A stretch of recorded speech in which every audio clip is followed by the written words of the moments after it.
Greetings. Grand rising, everyone. Hold on for a second. Let me just make sure I got audio first on Facebook. All right, give me 1 second. Let me just check Facebook real quick. Hold on, please. Okay. All right, give me 1 second. All right, Facebook is good. Let me just check YouTube right now. Make sure I'm good on YouTube. Got audio on YouTube because I'm streaming on both platforms. All right, YouTube is good. All right, family, what's up, man? I got a lot of information for us today. A lot of information, okay? So with that being said, do me a favor, share this link. Let's do this. All right, like I told y'all before, I'm giving y'all all type of perspectives, all right? Chief Kalinago is about to go in, but before I do anything, all right, I want to acknowledge the great spirit, universal intelligence, the great I am, the universal mind, what we normally call God, or we were taught to call God, all right? I want to acknowledge my ancestors. I want to give them thanks. They're always protecting me and guiding me. And I'm just so honored and privileged to be in the position to have all this information to bring to the people, all right? I am thankful. And I know that any weapons formed against me shall not prosper. I already know that I'm protected. I'm guided, all right? And also, I want to put that out there. Anybody who tries to bring me harm intentionally, I personally do not forgive. I put them in the hands of my ancestors, the hands of the universe, and know that karma is real.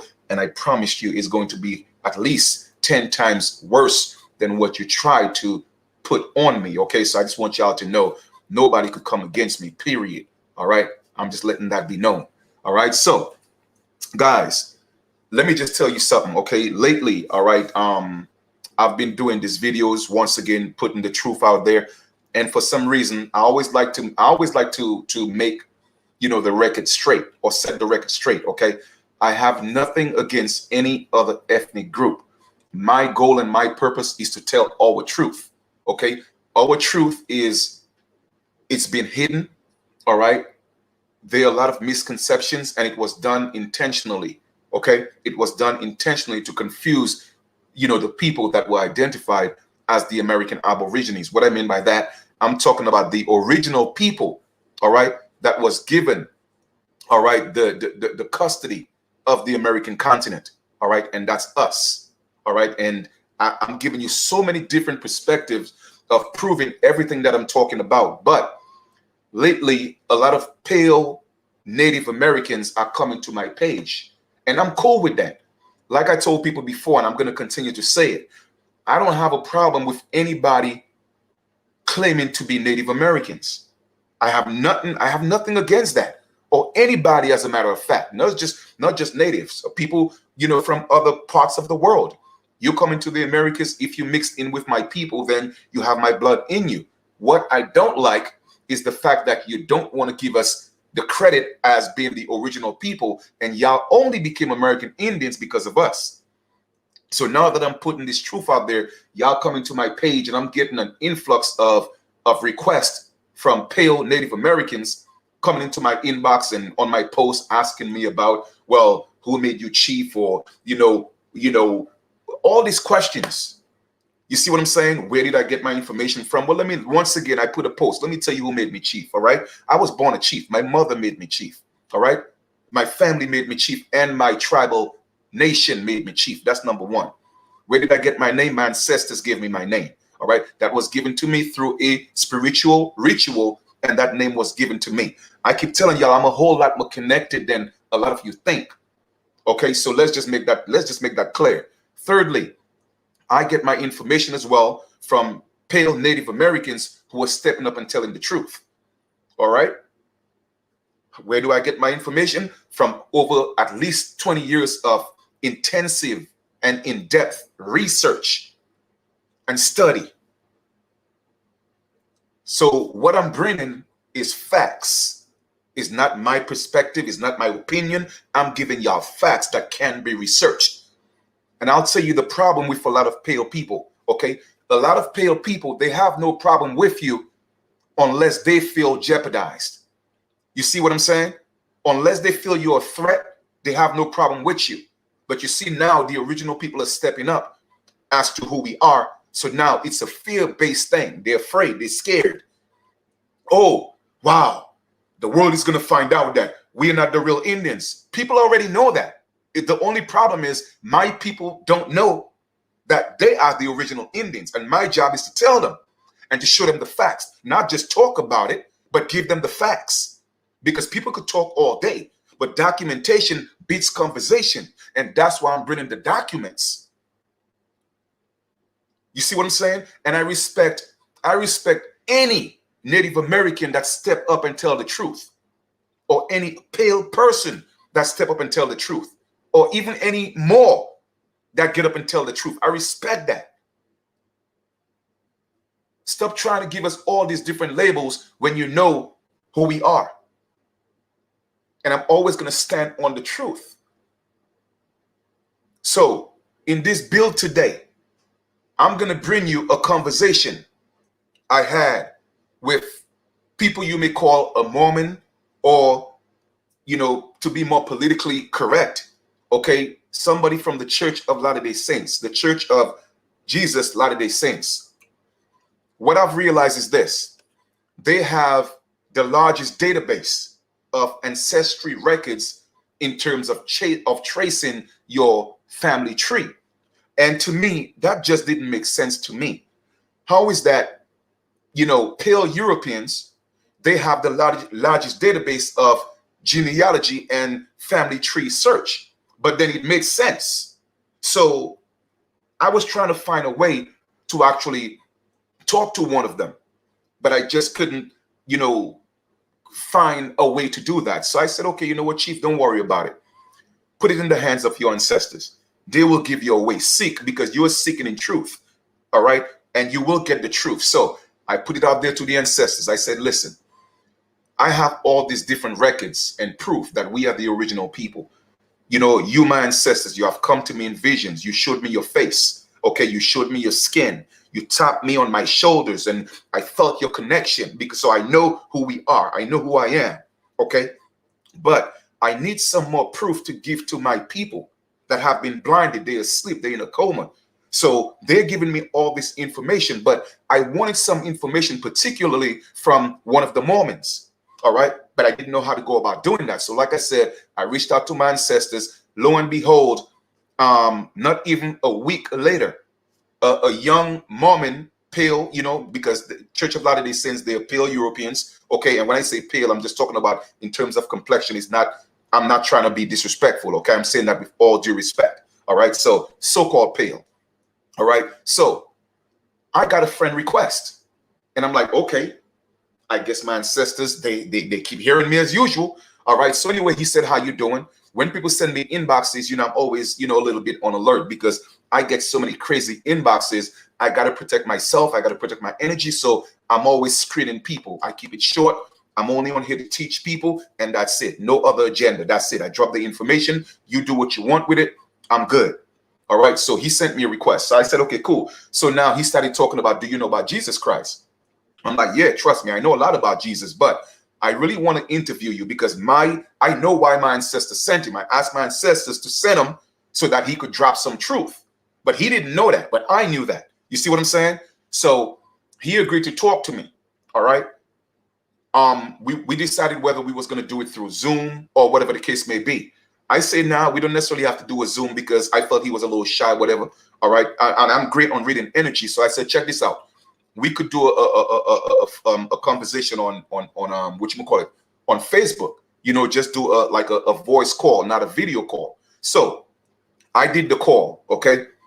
And when we started talking, boom, my ancestors hit me real quick. Chief, you need to record this. All right. So I recorded the conversation. You know what I'm saying? And I'm going to share that conversation with y'all. I'm not going to show his face. I took his, you know, his face from his Facebook profile, and I just have the conversation.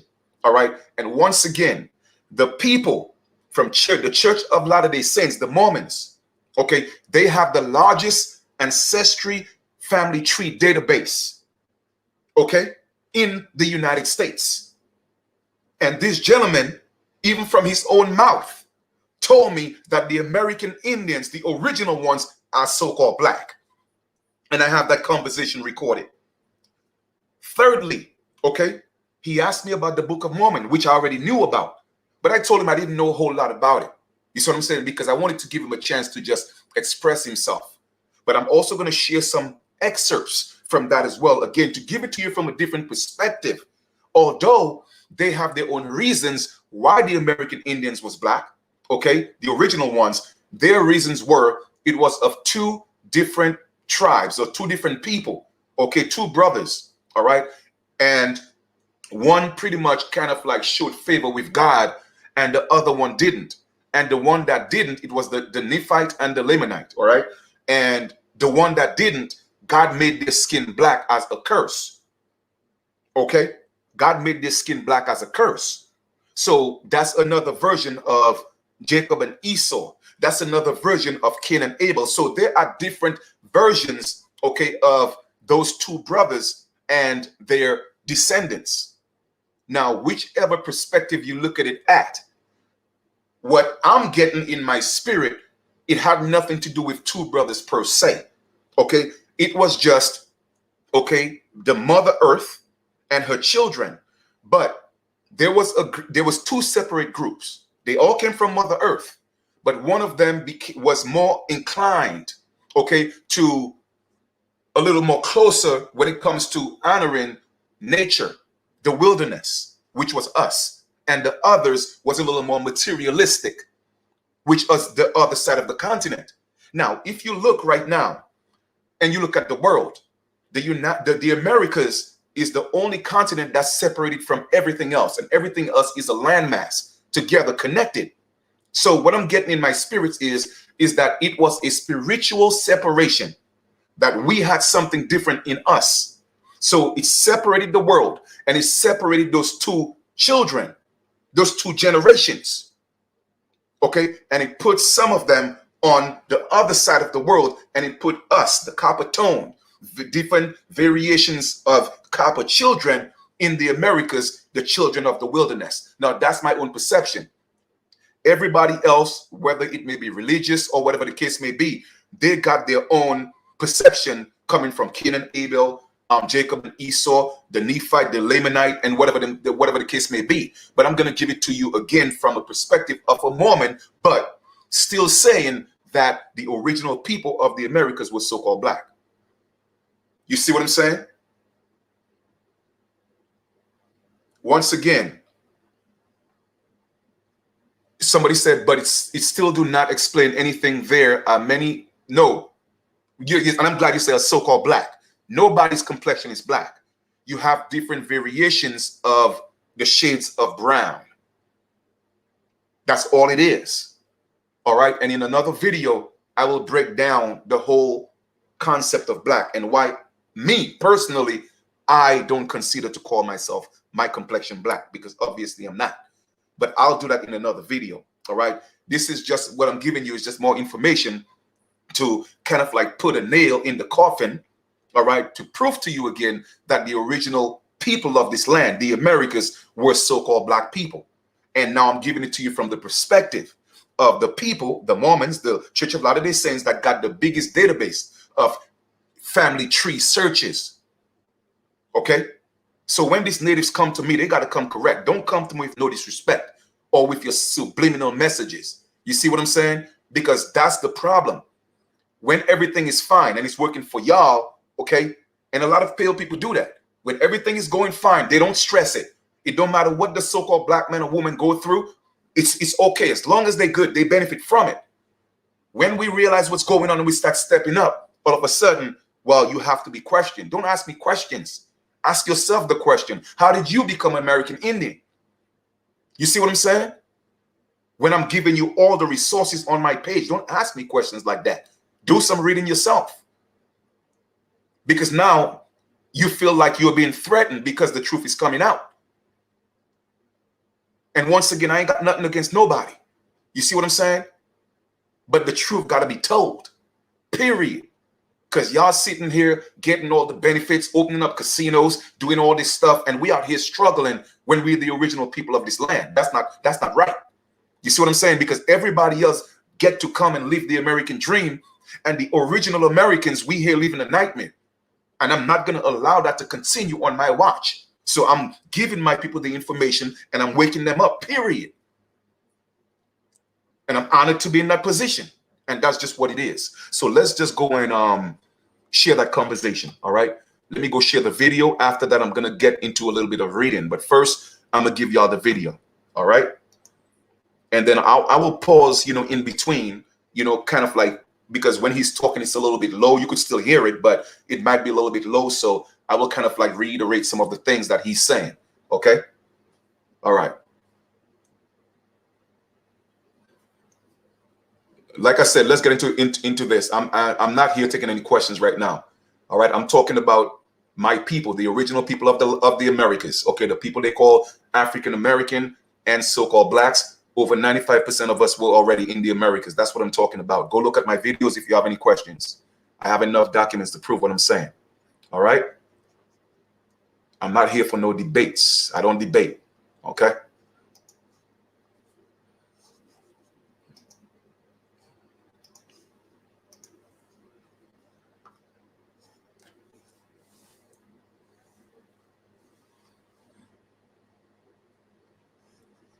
All righty. Now, I caught the conversation literally 2 minutes into the conversation. So it starts with talking about, them having the biggest database. Okay. And that conversation was on October 14th. All right. A conversation with a gentleman from the Church of Latter-day Saints. All right.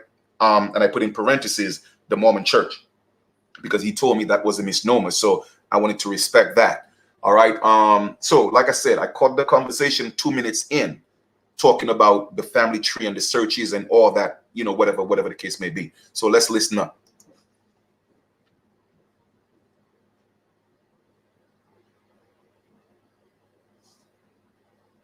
And being connected with them and learning about them is very important. And even more than that, like the reason why, I guess that's why the church is so involved in it. But just liking genealogy and family history work doesn't really explain why the church is so into it. But we have our church buildings, like we have a church building in East New York, but we also have temples. And temples are a little different than church buildings. Okay. And in the temples, what are your religious beliefs? Just like a religious background. Well, I just practice, what my ancestors practice, believe in the concept of a great spirit, that, everything in nature is God, and, everything came from the all. So, everything to me, God exemplifies everything in nature. So that's my perception of what the creator is, we are all one. Everything is one. Yeah. All right. So we're Christian. We believe in baptism and that kind of stuff. Yeah. And we believe that to enter the kingdom of God or to get to heaven, one of the commandments that God has given us is to be baptized. Oh, okay. And so if you get to be baptized, if you get the opportunity to get baptized in this life, then that's great. You make that promise with God, you're moving forward. But there are a lot of people that have lived in the world who they aren't Christian, or they haven't heard about Jesus Christ, or didn't get the chance to be baptized. But where do you think heaven is? Where do I think heaven is? Yeah. So I don't know exactly where heaven is, but I believe, I guess, a general sense, I'd say it's above the earth, but the earth is somewhere. I don't really know. But if you don't know where heaven is, how can you baptize people and send them to heaven, a place you don't know where it is? Well, I don't know where it is, but I know that God knows where it is. But doesn't the Bible tell you that the kingdom of heaven is within? That is true. So the kingdom of heaven. The kingdom of heaven on the earth, and that's the Church of Christ. And then there's the kingdom of heaven in heaven. Well, yeah, which is within. The kingdom of heaven is within. There is no, what's above is just celestial skies. The kingdom of heaven is within you. So people looking for heaven outside of them, they are lost. I mean, it's in you. It's nowhere else. Didn't God say that, in the Bible, I created man with with the laws, with my laws in their hearts and minds? Yeah. Okay, so there you go. It's all within, brother. It's all within. Everything else outside of us is an illusion. Everything is within. You want to, where do you think God is? Do you think God is in the sky somewhere? Well, I would agree kind of with you that God is everywhere and within everything. Like, He's omniscient. Yeah, and how do we assume that God is a He? You see what I'm saying? Like, we have to think of the things that we say to people. How can we have a He without the she, when we know that a man cannot have a baby? So how does God alone get to be a He? What happened to the woman? Yeah, that's a good question. Well, I'm just saying, we have an unlimited capacity to think, outside of the norm. Well, you only could use 10% of your brain. No, I don't use only 10% of my brain. My thought process is unlimited. So I tap into, unlimited thought, and realize that, there is no gender in the Great Spirit, or what we may call God. It is just an essence that everything exists within, and everything came out of. You know what I'm saying? So we tend to give so much credence or credit to the masculine, characteristics of that God, and then we omit the feminine energy and wonder why there's such an imbalance on Earth. That's why the Earth is in chaos right now, because the feminine energy is not, there's no balance. Gotcha. Yeah, that's an interesting way to think about it. But it's the same way, like, the Bible, says, the Trinity is the Father, Son, and Holy Ghost. But why do you make the ghost a male figure? Again, taking the woman out of the picture. And then the further back you go into antiquity, every religion, they had the woman as part of the Trinity. As a matter of fact, they considered God to be a woman. So how all of a sudden God became a man? And as the further back you go into antiquity, even before Christianity, before Islam, before Judaism, because all religions have the same foundation. Yeah. But let me ask you, how bit of the Bible. Say that again. I don't know how much you know about, like, our church. Oh, I mean, I know a whole lot about the Bible. I mean, all churches were created. So my thing is not the knowledge about the church. My knowledge is about what the church teaches, because the church is just a building. And even in the Bible tells you the church is not the building. Yeah. You know what I mean? So yeah, go ahead. Have you heard of the Book of Mormon before? Yes. Okay. Do you know very much about it? I wouldn't say I know much about it, but I mean, I don't know if it's fair to assume that, the basic foundation of all religion is pretty much the same. A savior, you got to do certain things to be saved, and if you don't do it, then you won't go through that gate. I mean, they have the same foundation. Yeah. So we believe the Bible is the Word of God. It's written by His prophets, like with Moses and Isaiah and Abraham, His prophets, down to the life of Jesus Christ in the New Testament. Mm-hmm. And the Book of Mormon, we also believe it to be a book of Scripture, but it's written by different prophets in a different part of the world. Okay. Like where the Bible was written in the Middle East, like around Jerusalem and Israel, that kind of area, we believe the Book of Mormon, it was written by prophets who lived in the ancient Americas. No, you heard what he said, right? Even if the Book of Mormons or the scriptures, all right, it was written in Europe, whatever the case may be, they believe that it was written from the ancient people from the Americas. Pay attention. Well, and I'm glad you said that, because America is, America. Well, first, before I ask that, so what do you consider yourself? Do you consider yourself a Mormon? That's like a nickname that was given to the church, but Okay. I would just say I'm a member of the Church of Jesus Christ of Latter-day Saints. Okay, so what's your ethnic background? What do you consider yourself? Ethnic background? Yeah. I don't know. I mean, the origin. Ancestors come from Europe. Are you a Caucasian? I mean, what do you call yourself? Yes. Okay, now so you're Caucasian, but what part of Europe is your family from? Lots from Denmark. Denmark. Okay. Lots from. Okay. Okay, beautiful. So I'm glad you mentioned ancient Americas, because are you aware? And since you said ancient, it is safe to assume that that America is not the old world, is not the new world, correct?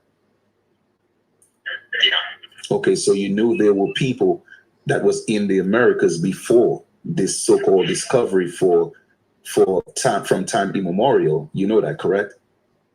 Yeah, we believe in the Book of Mormon. It talks about some of those people. Okay. All right, cool. And are you aware that, the people that were here in the Americas in ancient times, they were Negro people? Yeah. Okay. So let me ask you a question. So you know about the natives and everything, right? I would say somewhat, not as much as you do, I'm sure. But. Okay. But so why do you think, I mean, I know, because I've been to the Church of Latter-day Saints I think it's in Manhattan. I'm not sure if it's on 45th or 47, but it's a huge one. Okay, one of the main ones, to do some, like my family tree. And I had a conversation with one of I don't know if they call themselves a leader, but he had like a name tag, and I think he was one of the leaders. I'm not sure if that's the name that that you use. Or elder. No, elder. Yeah, Elder. Yes, I wanted to use the correct term. And so I was talking to him, and he told me the same thing, like about America, being in the ancient world. So, and then I also asked him the question, well, who was the first people here? And he did say it was the Negro people. So if that's a fact, why aren't, the Mormons or the Church of Latter-day Saints help us tell the truth? If there are, natives who are obviously pale-skinned people of European descent, they are here usurping the identities of the original people. Why aren't, you and others help us tell the truth? Well, in a way, not really in that sense. We're not really doing it in that sense, but we do go around and we teach people about the Book of Mormon, because it's a unique belief to our church. We teach people that God loves all of his children. He's not just the God of the Middle East, he's the God of the whole world. And if people are willing to listen to him and keep his commandments, then he is their God. Oh, yeah. I mean, I absolutely get that. Like I said, some people may say God, some people may say Allah, some people may say Buddha, some may say Zeus, Mithra. When, colonization came into, my ancestral land, which is the Americas, all religion was forced on us, including Christianity, but the closest thing we got into the, as far as the interpretation of the essence of God, we called it the Great Spirit. Now, let me explain what that means. Okay. Because of colonization, all these different, factions of religion being forced on in the original indigenous Americans. Okay. Our ancestors didn't want to use the word God. All right. They didn't want to use that word God, period. So they came up with a consensus to use the term, the Great Spirit, because it embodied, what they believe, the God that was being forced on us was or is. So that's what I had to break that down. Now, once again, this is a conversation between me and a gentleman from the Church of Latter-day Saints. And he clearly states and stated that, yes, the original people of this land were so-called Black, so-called Negroes. Okay. But I will go into, again, an article, which I will read, and we'll go into a little more of that. This is just the conversation that, I'm letting you hear right now. Okay. You see what I'm saying? So with that being said, I mean, the Great Spirit, within the Great Spirit, we all came from the Great Spirit. So when it comes to, religion or spirituality, it's not a question of that. My thing, it's a question of, identity, geographical identity. When we have the so-called Negroes here in the Americas that are being told we came here on slave ships from Africa, and you guys, as the Church of Latter-day Saints, with one of the biggest databases of ancestry, and you know the truth. So my thing is, again, my question is, why not help us tell the truth? Because only the truth will set us free, right? And as Christians, I'm not a Christian, but you are. My mother is a Christian. My sister is a Christian, and I respect them. That's their belief, and I have to respect that. But my thing is, isn't what the Bible says only the truth will set us free? Yeah. Okay, so why aren't we telling the truth? That's what I'm asking. Why do we have a system that's perpetuating that my people came from slave ships, when the truth of the matter is, even one of the biggest sects, which is the Mormon Church, the Church of Latter-day Saints, they know the truth that the Negro was the original people in the Americas. Why isn't that truth being told? I guess it would be because of the purpose of our genealogical work. It's more like a personal thing, trying to find our ancestors and do ordinances for them in our temples. Okay, so basically you're saying that the program that you guys have for the genealogy searches, it's more so for your people and not everybody. That's what you're saying? No, it's definitely for everyone. We want everyone to know their ancestors. As far as like spreading out the truth of like what you've been talking about, I don't really know. Okay. It's not like we're trying to hold it down and keep people under. Right. Oh, well, I know you're not. Yeah, I know you're not, because are you aware of what a term called paper genocide? I am, but I don't know the exact. Okay. Well, paper genocide is what was used to make my people extinct, meaning that, like take for instance, you or a pale European, and when I say pale European, of course, I'm not saying that with any disrespect, because you do know there were Negroid Europeans, right? Yeah. So with the pale Europeans, they're able to go back. But however, when it comes to the so-called African American and so-called Black people in the Americas, there seems to be a roadblock when it comes to tracing our ancestry past, a certain timestamp. Like, for instance, past the 1800s, past the 1700s. And to me, that was something that was done intentionally. Now, I'm not saying it was you. The one thing I like about you guys is this. When I went to do my ancestry, my family tree, there was no bias. It wasn't a thing where, well, I'm going to do this for you and it's going to put you somewhere else. It was basically the information that I gave them. They were pulling up. The only disappointing thing is when it comes to us, and when I say us, I'm talking about the so-called Negroes or so-called Black people, we always seem to run into a roadblock, but yet still pale Europeans and other ethnic groups, they're able to go past, the threshold of what we are limited to. You know what I'm saying? And I'm not saying it's your fault, but to me, that was something that was done. And that's paper genocide. My goal is not to go around hating people or spreading any type of animosity, but to just let the world know the truth. So we're able to get the proper respect, and our ancestors get the respect that they deserve. Because if it wasn't for us, would you agree? If it wasn't for us, the so-called Negro, that's the original people of this land, do you think that you would have been here in America living your dreams and living a life that you're living right now? Well, no. Exactly. You see what I'm saying? So why aren't we getting that due diligence? Why aren't we getting that respect?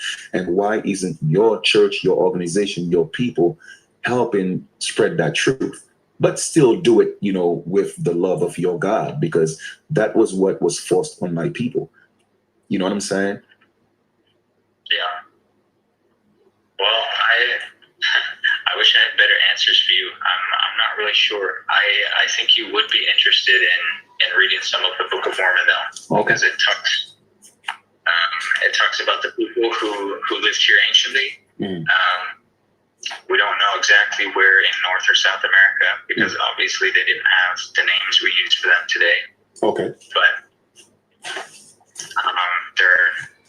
of course, it does go along with like Christian belief. They believed that a savior was coming, and then the savior did come, and it goes over.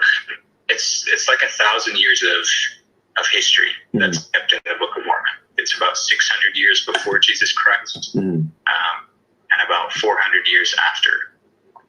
Okay. Is the time period that it goes through in the Book of Mormon. And in the Book of Mormon, did it give a description of those people?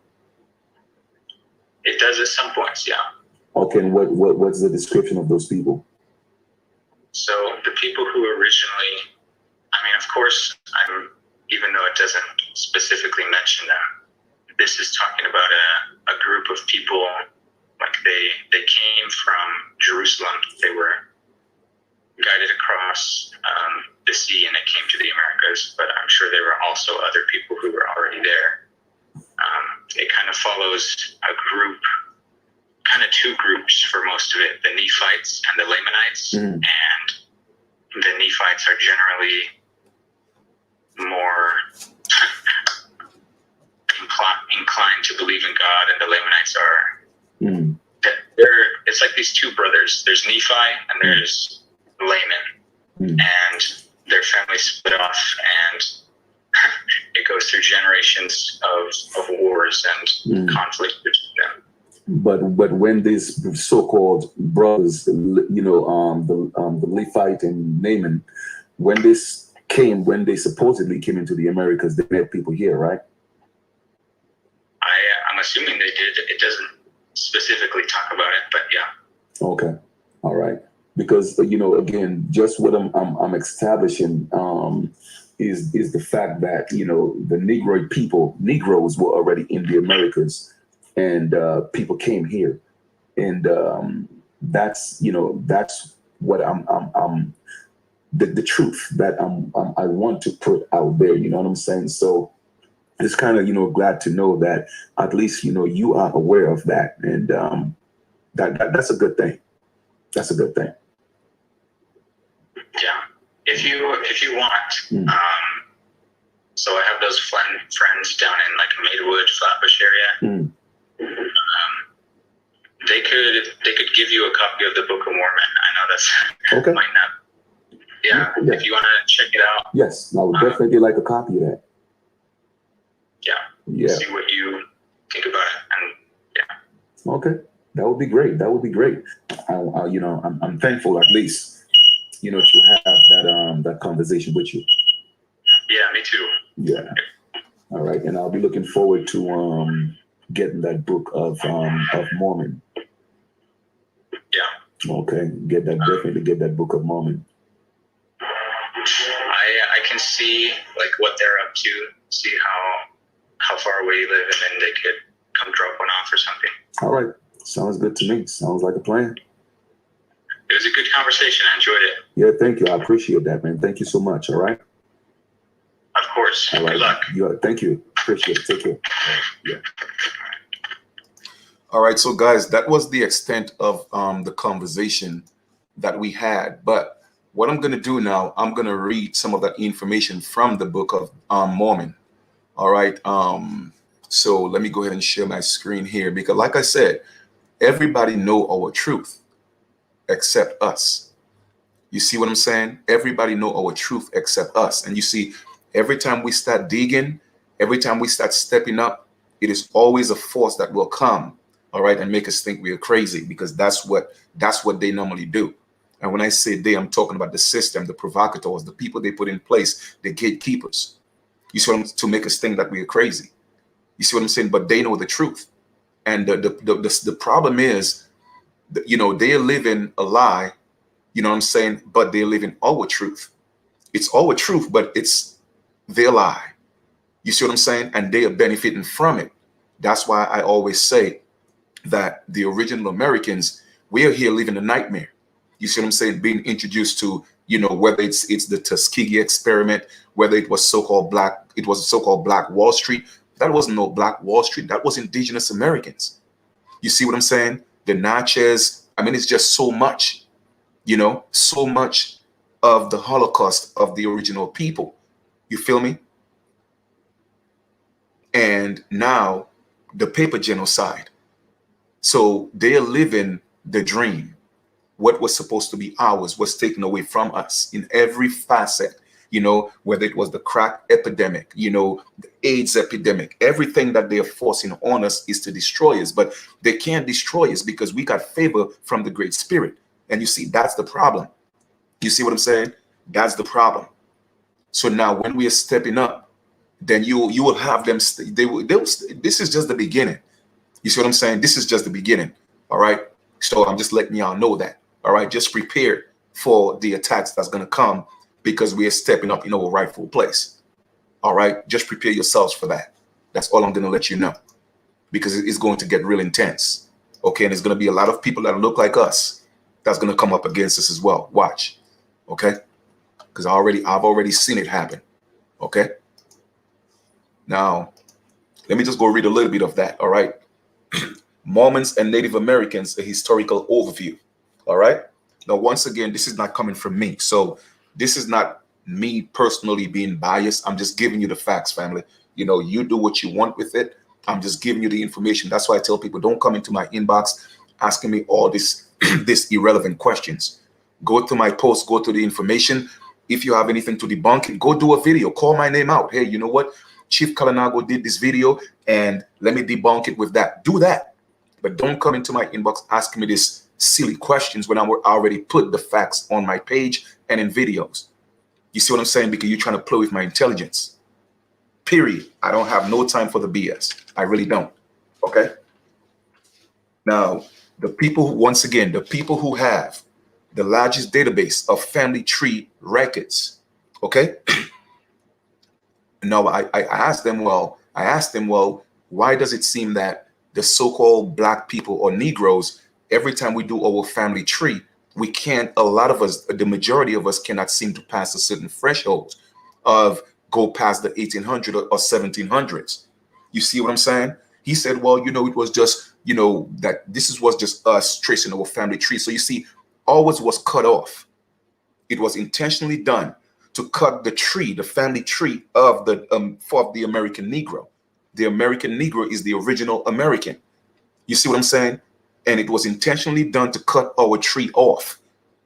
And they finally put a stamp, or they finally cut the root of the tree by giving you the movie Roots. That's why it was called Roots, because they cut off our roots with that movie. You see, you have to open up your mind and pay attention to words, okay? The root of a tree is the foundation of the tree. And if you cut the root of the tree, that tree could produce no branches. That tree could produce nothing but death. You see what I'm saying? Because you cut its life. And family, that's why they gave us the movie Roots. You feel me? It could have been anything. It could have been named anything. But that had to be the foundation of the brainwashing. That had to be the foundation of cutting our tree by cutting our roots out of the Americas. You see, that was strategically done. It wasn't just, oh, well, let's do a movie and, oh, well, Roots is a great name. No, it was strategically done. The movie could have been called Slavery. The movie could have been called the Atlantic Slave Trade. The movie could have been called People Who Came from Africa. You see what I'm saying? It could have been called Black People in America. Why do you think? Just that one word. Just that one word, Roots, said it all. We are going to cut them off from their birthright. Give them a movie, let them think they came on slave ships and promote it. And pay some of their leaders to promote it. It is really that simple, while everybody else knows the truth. So people could say what they want. I'm going to keep on dropping the information. Go ahead and debunk everything else what everybody's saying, not me. Chief Kalinago is just the messenger. So don't attack me. All right? Anyway, they have the biggest database of family tree. All right? And even the Mormons are telling you, because guess what? The Mormons got to pay for their crimes and their sins against the original people as well. You see what I'm saying? They have to pay their crime. They have to pay for the crimes because our ancestors welcomed them. They lived with us, okay? And they participated in the genocide of my people. So nobody's sliding when it comes to me. You see what I'm saying? Nobody's sliding, period. But the information is there and I always find it. So Mormons and Native Americans, a historical overview. Okay. In many ways, the Mormon church is similar to the other Protestant denominations worldwide. The church does not support a professional clergy. It encourages members to read and interpret the Bible, and it promotes establishing a personal relationship with God. Yet, other respects, Mormonism is uniquely American. It proclaims the United States as the promised land. All right. Remember when I told y'all they all came into our land, calling it the promised land. Why? Because they know that the wild Indians, okay, the American Aborigines, the American Negro, they knew that we were the children of the wilderness, children of the sun as well. You see what I'm saying? And that was a land that was given to us, promised to us. We were the natural custodians. So everybody's claiming our land as the promised land. The Israelites, everybody else know the significance of the American land. Why do you think we are the only ones that's going through what we are going through when it comes to identity? Because they don't want us to know the connection we have, that we are the natural custodians of the most sacred land on earth, which is the Americas. Okay? Now, let us read again. Now it says, it proclaims the United States. Okay, it proclaims the United States as the promised land, Utah as the new Zion, but the truth is Utah is not the new Zion. Utah is the old Zion, okay? And calls for devotion to a sacred text of American prehistory. Among American-born religions, this last characteristic stands out. Yet, despite the prominence of Native Americans in Mormon theology, in many ways, Mormons treated American Indians similarly to Gentiles, as Mormons call non-Mormons. All right. Now, the Christians, okay, which was, when King James called our people Gentiles.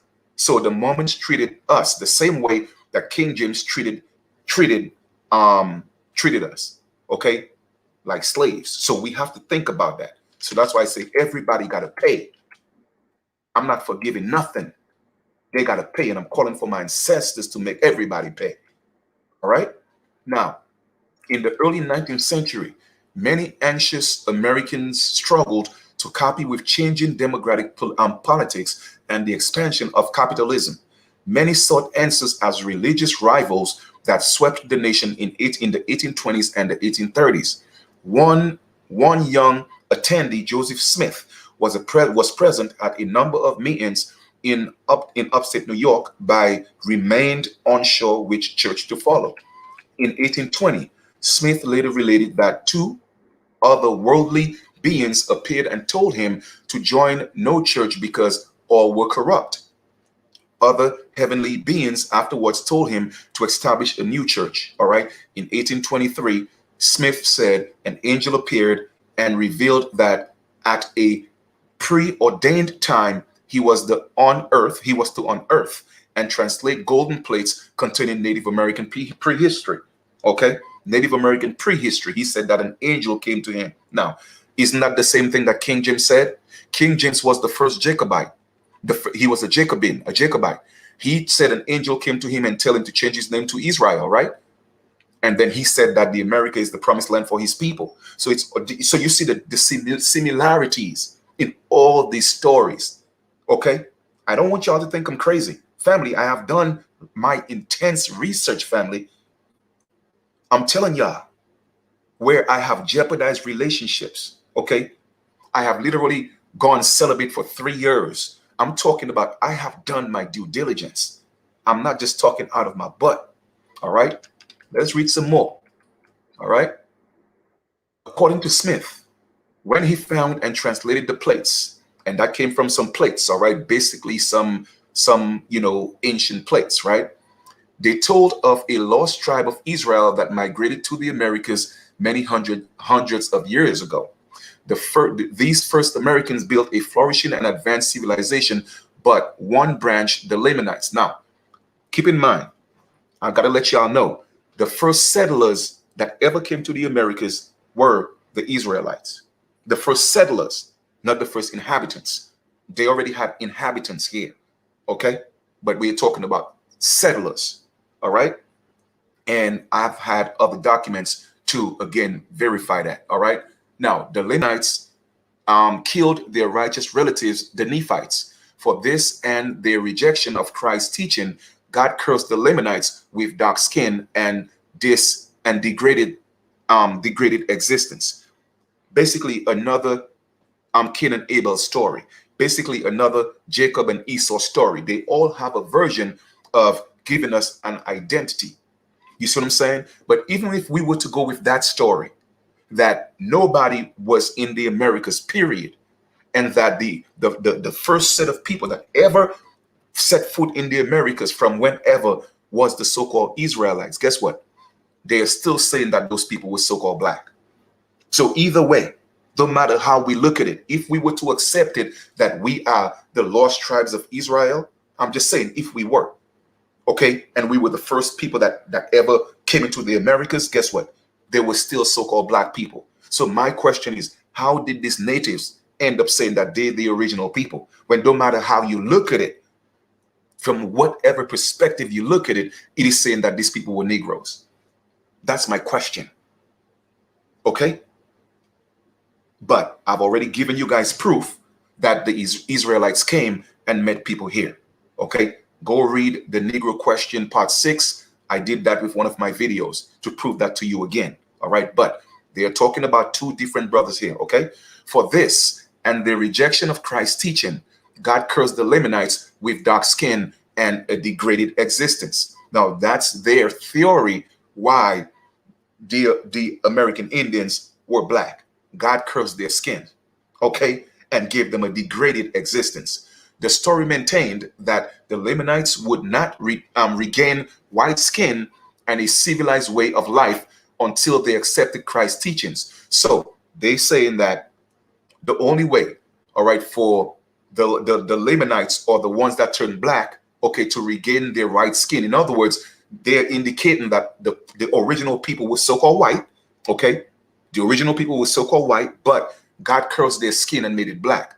Well, scientifically, that's impossible because two recessive genes cannot give you a dominant gene. So that alone in itself to show you that doesn't even make sense. But everybody is going to give their version, okay, of how we came into existence. But I could always debunk it because all you need is conductive reasoning with a little bit of common sense, okay? So the story maintained that the Lamanites would not regain their white skin and a civilized way of life until they accepted Christ. Now, civilization or civilized to them meant you have to accept Christ. Okay, that's what civilized means to them. If you haven't accepted Christ, then you're not civilized. Okay, and for you to be a civilian or to step into their society, you have to be a Christian. So our ancestors fought against that. You feel me? They fought against that. That's why, again, we were the last ones to take up the cause of the civil war because it was never about us. We were not Christians. Okay? Thus, the heavenly beings instructed Smith that not only to restore the true Christian church, but also to bring salvation to the Native Americans. King James came to do the same thing, to bring salvation to these lost wild Indians because they just don't know who God is. Now, let me ask you a question. We've been on this landmass from time immemorial, the children of the wilderness, right? Living in perfect harmony with nature. Now, mind you, these other ethnic groups outside, across the world, they had nations. They were already killing each other. There was war amongst themselves because they were the warlike, brothers or sisters. More so the brothers because it was an egotistical thing. You see what I'm saying? While we were in the Americas, just chilling in nature.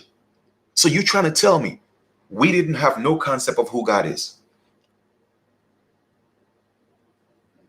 But all these people who came here, whether it was Islam, Judaism, or Christianity, they came here to force their allegiance on us. What's a legion? A legion is an army. What's a religion? To bring back the army, the resurgence of the army. Now, let us read. As novel as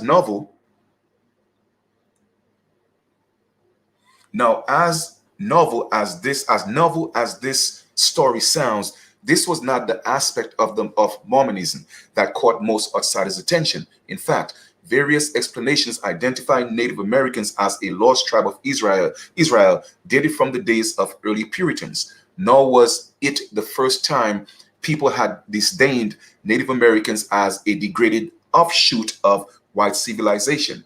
Okay?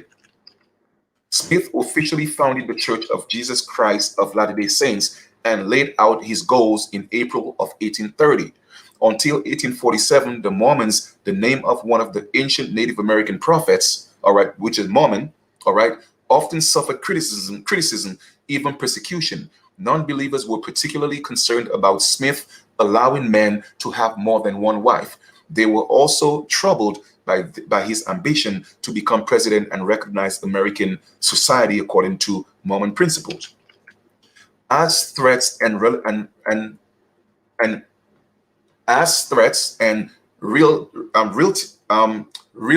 realities of violence drove the Mormons further west from New York to Ohio, Missouri, and then Illinois, survival and seeking new converts became their main focus. In 1844, vigilantes killed Smith in Illinois. His successor, Brigham Young, decided to head for the Great Britain, and the church's policy toward the Native Americans became a vital matter.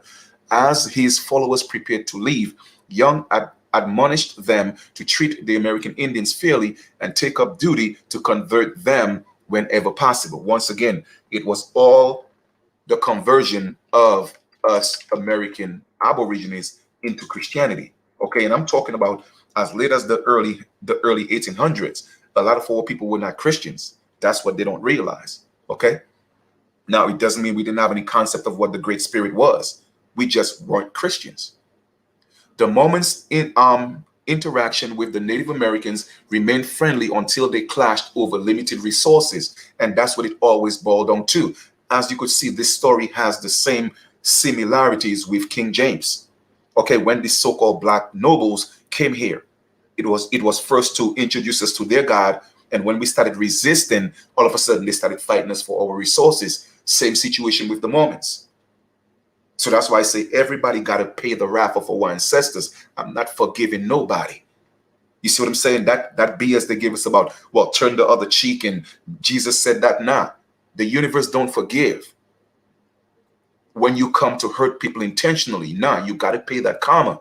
And that's the problem with our people. People sit around, they conspire, they hurt us, and they kill us, and they do what they do. And then, oh, well, nah, Jesus said turn the other cheek. They gave you that for a reason, so that they would not face their karma, their judgment. Anyway, Young had purposely selected the Great Basin as the Latter-day Saints' new home due to its ruggedness. He wanted church members to grow closer as they struggled to build Zion, and he wanted outsiders to pass by on their way to greener locations. But Young's plan failed to take into consideration the Native Americans already were using the Great Basin's resources to capacity. Okay, what does that mean? It means that we used our resources to capacity. There was no space for intrusion. So that led to wars. Okay, that led to wars. You dig? As Mormons poured into Salt Lake City, settlers appropriated rivers, streams, and springs. They fenced off productive land and used up raw materials such as pine, nut-bearing trees. And that's again the same thing that King James did. That same thing King James did. The so-called black man that came in with the 1611 Bible is the same thing. He's the king of the Israelites. It's the same thing they did. Okay, came in and started roping off sections. And when we started fighting for what was ours, it was always a war with the Indians. All right. This caused no immediate conflict, but upon discovering their loss, members of the local UT tribe demanded access to their resources, and when denied, simply did what they had long done and took what had been theirs. So we had to go to war. All right. So family, you see, we have to go into this whole story from all these different perspectives and pick the truth. You see what I'm saying? Because everybody's giving us a little bit of truth in their own story. That's why our story is so watered down in so many different versions. So it's my duty to go into all these different factions of the stories to pull out our truth. And that's what I'm doing. As the Mormon population grew, tensions escalated, obviously because you were trying to take what was ours. Okay, infertile soil and lack of water made it impossible to quickly create dense, sedentary settlements. So Young sent newcomers farther from Salt Lake City. Unwilling to change plans, he advised against provoking the Native Americans, but soon allowed ruthless punishment of any Indian caught stealing or harming a settler or his property. You see what I'm saying? Family is the same story over and over with every settler. Okay? When we didn't want to give up our land, it became, well, you know what? It's either we're going to kill you or you give us your land. Every single settler, every single colonizer did that. So the Mormons are not going to be excused. All right? Because y'all want to come force y'all Christianity on us. Okay? In a short term, the church leaders authorized attacking American Indians who refused to give up their resources without a fight. Church leaders argued that Native Americans who resisted were actually rejecting Christ's message and by refusing justified retribution. Now, let me ask you a question. How can our people can claim to be Christians today? The same Christ, Jesus Christ, that was used to rape and maim and murder our ancestors. You see what I'm saying? And that's my goal, family, to bring us together, because y'all don't know what happened to our people, man. That's why you think there's a church on every corner, okay? Because they got to keep pushing Jesus on us. Eventually, 3 currents joined and end hostilities in the Mormon territory. Fighting the indigenous people became much more expensive than feeding them. In many cases, Mormon leaders began replacing lost American Indian resources with welfare. Family. Why do you think the Mormons have the biggest database of family tree? Because they played in the genocide, paper genocide of our people. I keep telling y'all, I'm always going to find the truth. I'm always going to find the truth. Let me read that again. Eventually, 3 currents joined to end hostilities in the Mormon territory, fighting indigenous people. Now, they did say that the indigenous people were black, right? All right, then. Thank you. Became much more expensive than feeding them. In many cases, Mormon leaders began what? Replacing lost American Indian resources. In other words, we're going to take your resources and we're going to replace it with welfare. In addition, the arrival of the Mormon and the Gentile settlers simply overwhelmed the native population. And they're talking about the Gentile, they're all settlers. The Gentile settlers are those who were not Christians. So now we're stepping into Judaism, and now we're stepping into Islam. Well, Catholicism, not the Judaism. Okay? And finally, as Mormons integrated into American society, mainstream institutions appeared in Utah, including Indian agents and reservations. Indian agents and reservations. In other words, we are going to put people to represent you. You see what I'm saying? To represent you. In the end, despite Mormon beliefs, Great Britain, the Great Basin Indians became like Native Americans nationwide. All right, painfully poor, prone to starvation, and able to exercise only a minimal amount of self-determination. All right, family. So they all played a role. They all played a role, okay, in the paper genocide and taking our identity, okay, taking that away from us. Now, let me go ahead and share another one, because a lot of people think, oh, well, I'll be making these things up. I don't make it up. No. Let us go to the New York Post. Okay? All that stuff, the link, I put in the link for y'all below. All right?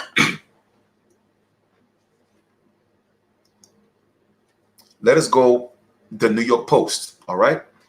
The New York Post. And that was a publication on October 1st, 1981. Okay. October 1st, 1981.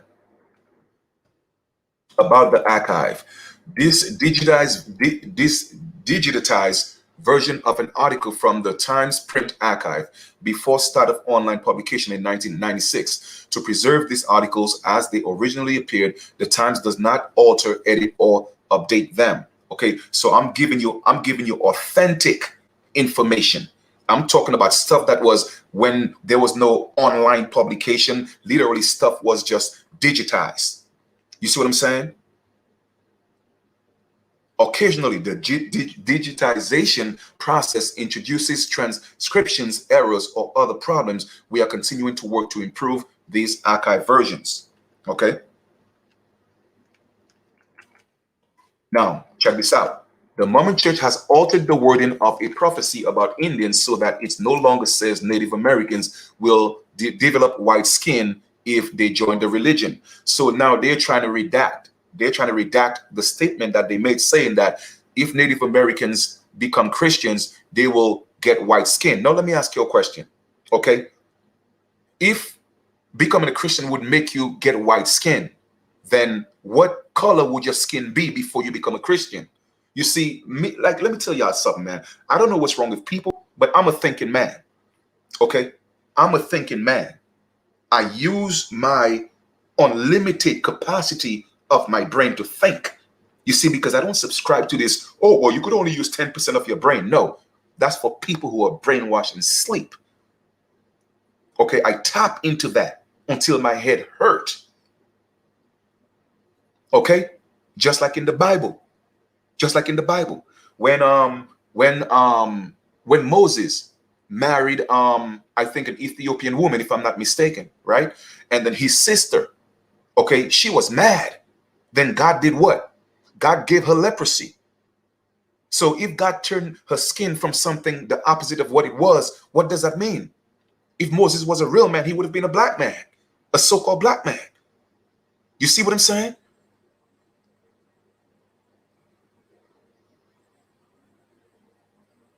And then that's what leprosy was, turning the original people pale.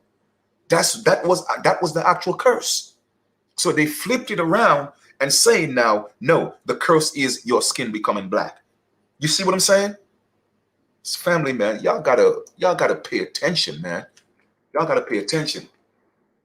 In a new edition of the Book of Mormon, the prophecy that had said Indians would become white and delightsome has been altered to read that they will become pure and delightsome. Church members accepted the Book of Mormon as a holy scripture equivalent to the Bible. In 1978, the Church of Jesus Christ of Latter-day Saints scrapped a racial doctrine that prevented blacks from holding the priesthood. The Mormon priesthood is open to all faithful males who are 12 years old or older. At the time, Spencer W. Campbell, the church president, announced a revelation from God ending the exclusion of blacks from the priesthood.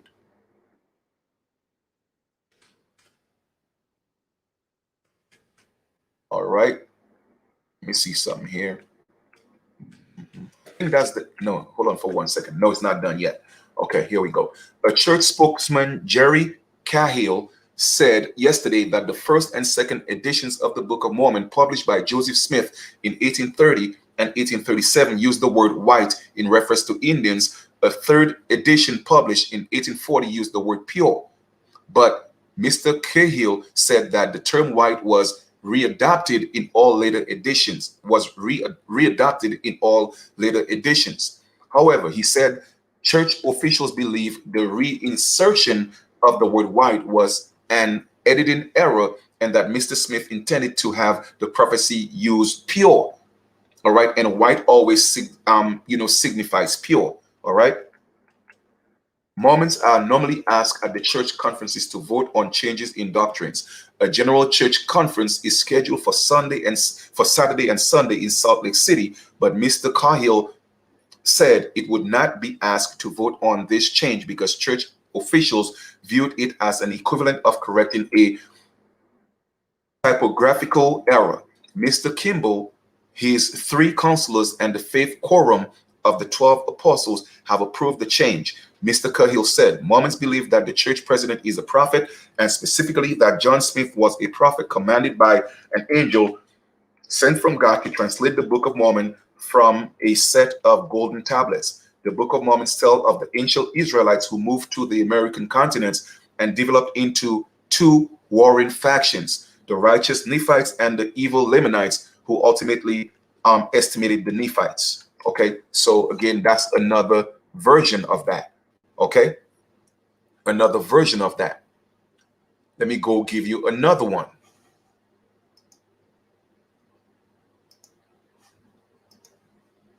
I'm going to give you another version. Here we go. Okay, this one is again from Washington Post, right?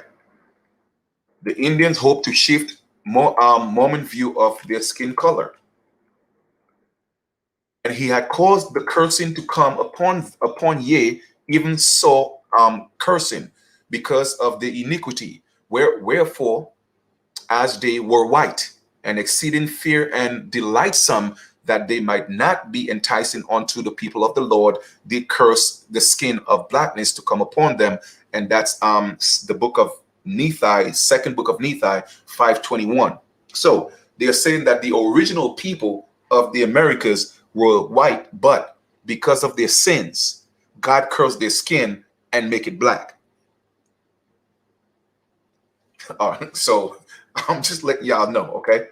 And the gospel of Jesus Christ shall be declared among them, and their scale of darkness shall begin to fall from their eyes, and many generations shall not pass away among them, save they shall be white and delightsome people. So the goal is, okay, their premise was the original people, okay, were white, but God put a curse on us and made us black, okay, or on them or whoever and made us black. But the goal is to introduce us to Christianity, accept God, and make us white as snow again.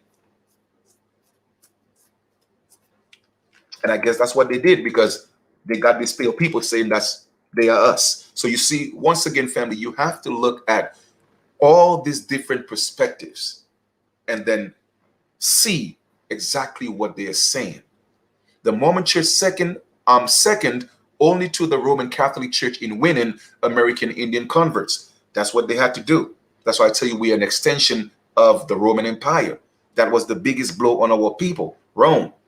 Okay, and the original ones were so-called black. But then here come the Mormons, all right, winning our people into Christianity, into converts. Okay, if you turn anything into a convertible, that means you're taking it from its original state, and our people don't realize that, right?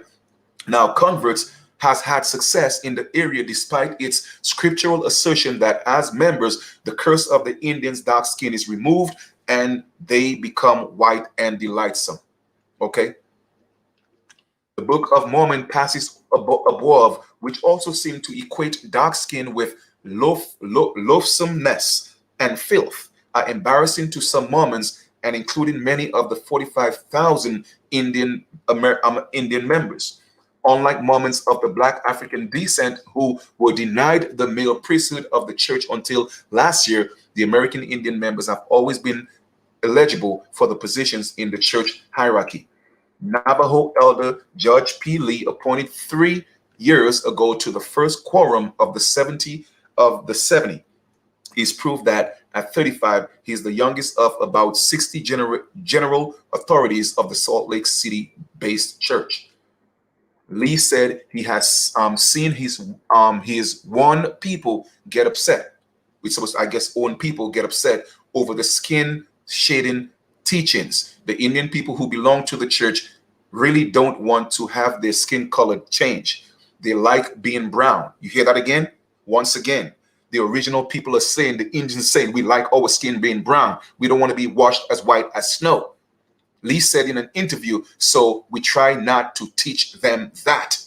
Once again, family, I don't know what else do you want me to show you that we are the original people of the Americas. Whether you believe in the concept of We were the lost tribes of Israel. Listen, I don't even care about that at this point, because guess what? I've already proven to y'all that we are not. But if that's what you want to go with, it still stands as fact that the original people were of Negro features. No matter how you slice it or how you break it down. Okay? And then it goes, there's another excerpt of an article where another individual, okay, tried to kind of like debunk what the Mormons were saying. But in essence, it all boiled down to that the American Indians' complexion was a shade between so-called white and so-called black, copper tone, dirty copper. It's all in that next article, which is a long one, so I'm not going to read that entire long one, but I put it in the chat for you guys. Let me just show you what it looks like. I put it in the description so you could do your own reading as well. Okay, but it's in there. All right. Somebody was looking at the different perspective of describing the American Indians, and it was always a problem to kind of put the American Indians in one category. Why? Because they were not as black as the Africans or the Europeans, okay, but they were not as white as the pale Europeans. You see what I'm saying? So they put us somewhere like in between the copper toned. You see what I'm saying? Dirty copper. You know, so that's the article from here. Okay. And so you could read that for yourself. Okay. You could read that for yourself. And they are saying that a lot of the American Indians, they have to attribute their skin color to VT, the thing that Michael Jackson had. Let me see if I could pronounce it properly. Vitiligo. Yeah, vitiligo. Okay, so they're saying that a lot of the American Indians, they became you know, they became so-called white because of vitiligo. All right, but you know what? That's an interesting article. So make sure you guys read that. Okay, so read that one for sure. Okay. And also they described us as a dirty copper. Okay, so let us look at what copper looks like. Let me stop sharing my screen.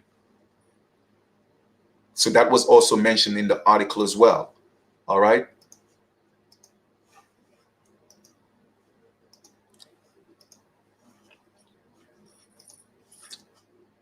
So let us look at what copper looks like.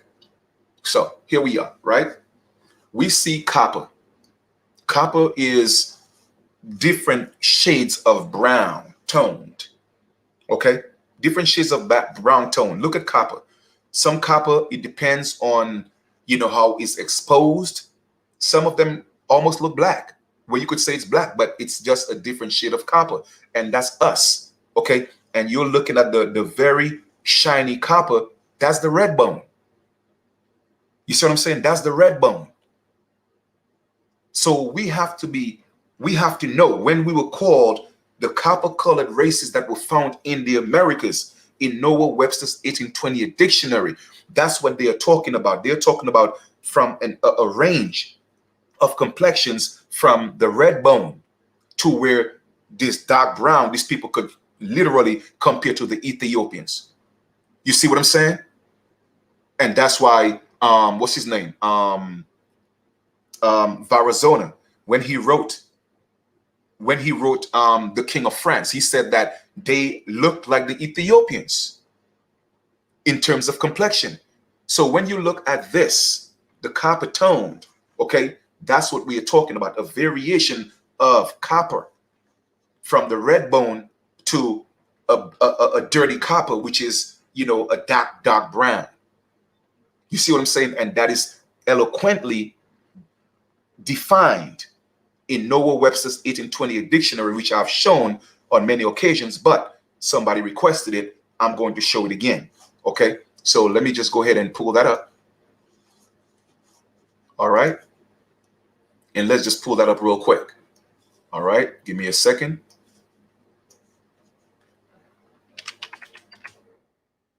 Noah Webster's 1828 dictionary. All righty, here we go.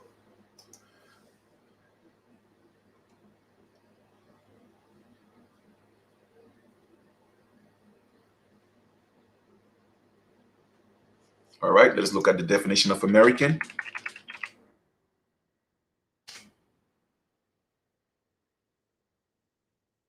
There we go. Okay. Noah's Webster's 1828 dictionary. American, a noun, a native of America, originally applied to the Aboriginals or copper-colored races. You see what I'm saying? Found here by the Europeans, whether it's black Europeans or pale Europeans, but now applied to what? The descendants of these born in America. In other words, they took our place. So we are the copper-colored races, meaning that we are not black considered to what they call the Africans and certain Europeans, or pale as the European. We are in between with a copper tone ranging from the red bone to a dark brown, where it's almost similar to looking like the color of Ethiopians. Now, how much more proof can I give y'all? All right. And like I said, I've shown this before, but I'm going to show it again just for the sake of this discussion, because repetition is the key. That's how they brainwash us. You see what I'm saying? So I'm going to show y'all again. Captain John Smith describing Pocahontas' father. Let me go ahead and show you again. They said he was as black as the devil. Let us go look at it again. Okay? I don't want y'all to think I'm making these things up. Okay? Let me go share my screen again. All right? Because I want people to think, oh, well, Chief, you're being biased and do the no. I'm giving you the facts. I'm giving y'all the facts. Here we are again. This is from Captain John Smith. Okay, excerpts from the autobiographical work of Captain John Smith. All right, the one that Pocahontas helped, and then John Rolfe married Pocahontas when she was just a baby, teenager. Okay, this is from his excerpts, right? In 1608. Now, if in 1608 we were supposedly coming here from Africa on slave ships, how is that Pocahontas was a so-called black woman? And that's a letter. Guess what? This is the excerpts from the original text for the true relation found. American Journeys, excerpts from the original electronic text for Smith's letter to Queen Anne, reprinted in general history, found at Documenting the American South, and excerpts from the original electronic text for general history, etc., etc., etc. Let's go all the way down, family. Let's go down to 20. Okay? Let's go down to 20 here for a second. And let's read. Number 20. Let's read. Just so y'all know, Queen Anne was a so-called black woman too, okay? In the 1600s. But she was a black queen on the other side of the waters. Let us read. Okay? 2 days after Powhatan, having disguised himself in the most fearful manner he could, caused Captain Smith to be brought forth to a great house in the woods. Okay, we were not in teepees like they want you to think. Okay, teepees was more of a Native American thing. We had long houses. Okay, we had houses. Now, I'm not saying we didn't have some teepees, but that's a Native American thing. See, y'all better learn y'all story, okay? Let me read that again. 2 days after, Powhatan, having disguised himself in the most fearful manner he could, caused Captain Smith to be brought forth to a great house in the woods, and there upon a mat by the fire to be left alone. Not long after, behind a not long after, from behind a mat that divided the house, was made the most dolefulest noise he ever heard. Then Powhatan, more like a devil than a man, with some 200 more as black as himself. So if Powhatan was a black man, which they consider looking like the devil, because they like to demonize everything they call black. If Powhatan was so-called black and his tribe was black, that means Pocahontas was what? A so-called black woman. Okay, I'm going to read that again.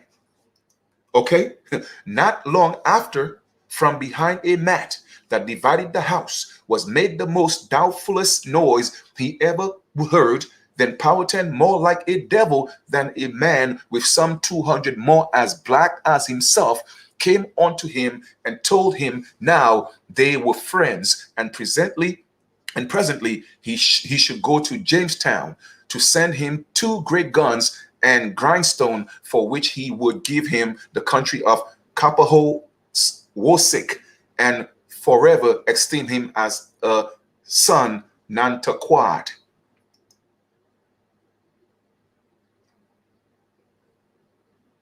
Okay, that was from Captain John Smith. All right, now let us close this off. Let us go to another one. And just in case y'all don't know, Captain John Smith wasn't a pale man either. All right, just in case y'all was wondering. Now let us go to this one here.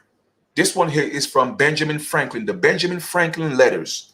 And I've already showed you this, but I'm going to show it to you again. Because sometimes, you know, some may think, well, I don't know what I'm talking about. But let's go to Benjamin Franklin letters. Okay, close that off. Benjamin Franklin letters. And we are going to read, let me see. Let us go read 24. Okay, let us read 24. 24. This is the Benjamin Franklin letters. Okay, which leads me to add one remark, that the number of purely white people in the world is proportionally very small. So in other words, the entire world, from even Benjamin Franklin, is saying that, okay, the majority of the people are of Negro features. They are so-called tawny, black, brown people, the majority of the people in the world. So that's what he's saying. So he's saying in proportion, the so-called white people are proportionately small. Okay, now he said what? All of Africa is black or tawny. All of Africa is black or tawny. He said what? Asia is chiefly tawny. In other words, Asians, the original Asians as well, are dark-skinned people. And guess what, family? Guess what he said? America exclusive of the newcomers. In other words, take away the newcomers, they are woolly, so as well. So if America is woolly, so just like Africa, what does woolly means? Well, you know what, Chief? Sometimes you may not know what you're talking about. So let us go look at the definition of woolly. So we could kind of like, you know, put that in perspective here for a second. I don't want people to think that I'm being biased. I'm just giving y'all the facts. Let us go look at what woolly means. Woolly, it says what? Entirely or fully. So if Benjamin Franklin is also telling you that Africa is entirely black or tawny, Asia is the same thing, then America woolly, what does it mean? Entirely or fully the same thing.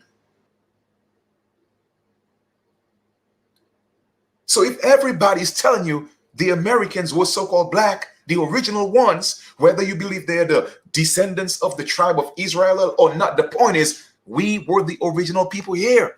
So how can these natives be the original people? And y'all want to come into my inbox and ask me, where do I get my information from? Where do you think I get it from? From doing the research that y'all trying to hide from us. What y'all think? Just creating organizations and letting the United States Corporation co-sign it, make y'all Indians? No, that's not how it works. Well, apparently that's how it worked. But we ain't falling for that no more. So don't come into my inbox asking me, well, where did you get your information from? How, you know, who made you chief and all that? You know, don't come here trying to disrespect me, man. I know that's why y'all sending me this request, because the truth is coming out and you're afraid that all the benefits that y'all get, the casinos and all that, y'all can't get that no more because we stepping up. And one thing, like I said, I respect about the natives speaking the truth, that's what I respect. And a few of them I've shown y'all videos of conversations, they are speaking the truth. A few of them are, okay? But this is just the beginning, because the original people, we are stepping up, okay? And I promise you, they're going to do the same thing. A lot of other ethnic groups come together to try to take us out again, but this time it's not going to work, okay? Because the end of the reign, of their reign, is up. And that's a spiritual prophecy that the original people have to be restored. So no matter what they do to fight it, it's only going to be worse for them. So if they know what's good for them, then they will just speak the truth and let it be. It is really that simple. There's no turning back. Our people are waking up. Okay? Y'all can't fool us no more, man. Y'all, oh, well, don't read. No, we read. At least this one reads. Okay? I read.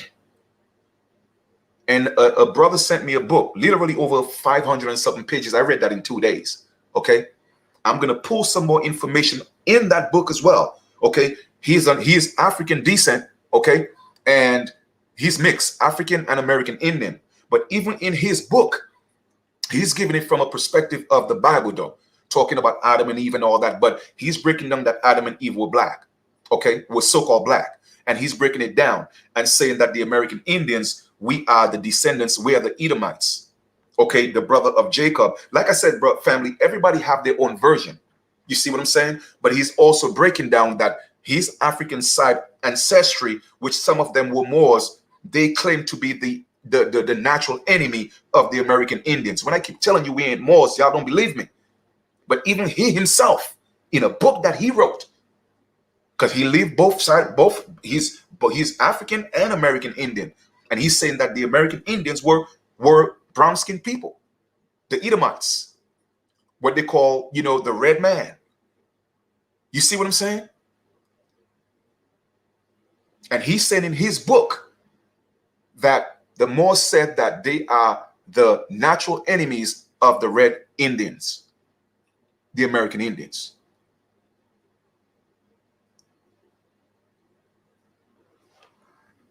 So you see what I'm saying? So all they're doing is just changing the narrative. Every religion, every sect, they have their own version of who we are. But yet still we are older. That's why I tell them we are older than Adam. We did not come from Adam. Okay? That's why they're confused. They just don't know where we came from. Okay? Now let me ask you a question. If they say, well, they came from Adam and Adam was black, I'm not disputing that. I know if that's their story, I'm assuming that Adam was a so-called black man. Okay? Now let me ask you a question. If Cain killed Abel, all right, and then Cain went into the land of Nod, okay, Cain went into the land of Nod and found his wife. Where is Nod? Could it possibly be that he went into a land of unknown and found some people and found his wife and mixed with those people? Would they be talking about the American Aborigines? So family, it's just so many different versions of this story. The bottom line is this: these people don't know where we came from. Okay, these people found an unknown world, okay, and they just started creating all these different narratives of who we are and where we came from. It is really that simple. It is really that simple. Now let me see if I could find one more thing before I get out of here for you guys. Hopefully I could find it. I keep telling people I just don't talk. I like to go and do my research, and I like to think. You see what I'm saying? And I ask for guidance. Now, don't get me wrong. I'm not here telling everybody I know everything. I'm aware of everything. No, I would never say that. All right. There's so much I don't know. But let me tell you something. I'm not just going to accept what people tell me. Okay. I'm going to research. I'm going to study. And I'm going to ask my ancestors for guidance. Okay. Period. But I know a whole lot more than a whole lot of people. I'll tell you that much. Okay. Now, let me see if I could find this. Give me a second. Let me see if I could find this for y'all. Boom, boom, boom, boom, boom. Let me see if I could find this. Find this. I know I had it somewhere, man. I locked it in. I'm gonna find it. Okay. You see, close that out. The mayor couldn't help keep it cool. James Brown. Okay. Give me 1 second here, family. I'm trying to find something for y'all before I get out of here, okay?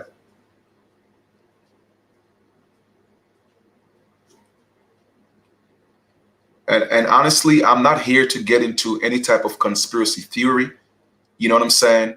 The bottom line is every ethnic group on this planet came from the womb of a carbonated woman. That's just the bottom line. Okay? Whichever way mechanism that had to be used to create their flesh to make them possible, I don't really care. The bottom line is we all came from the Great Spirit. So I tell people, to me, this is not about color. Okay, this is not about putting people down. This is not about degrading people. This is just about me putting the truth out there without degrading people or making people feel less than.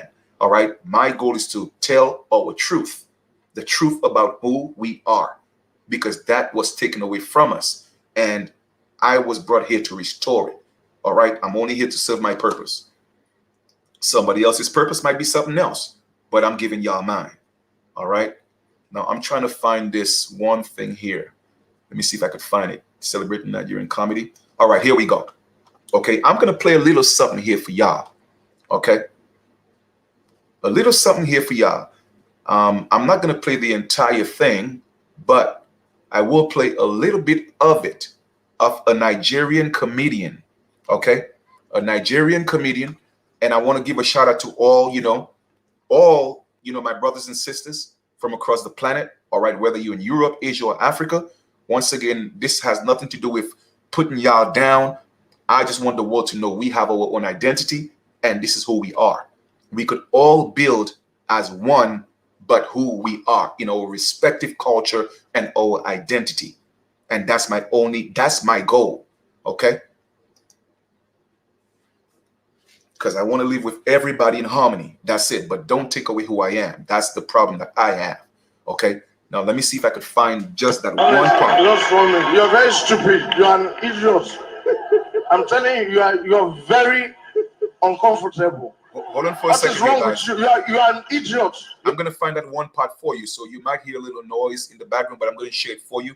I just want to get to that one part. Okay? Give me a second. Put your hands together. I came all the way from Nigeria, and God knows it's been a long time enjoying music. Let me see if I can find this. In random motion. Don't ask me the meaning. And when they do it and fly their head backwards, the prayer will open, the eye will clear, then they will see the crowd. Out of surprise, they want to shout, "Jai!" But they will encode the shouting. It will become musical shout. Something like this. Chop, chop, chop, chop, chop, chop, chop, chop, chop, chop. Then they are thinking of, no, wait, I don't have too much time. Don't clap until after the music. Then they're thinking of what to sing. They remember one day they are walking down the road, hit leg on stone.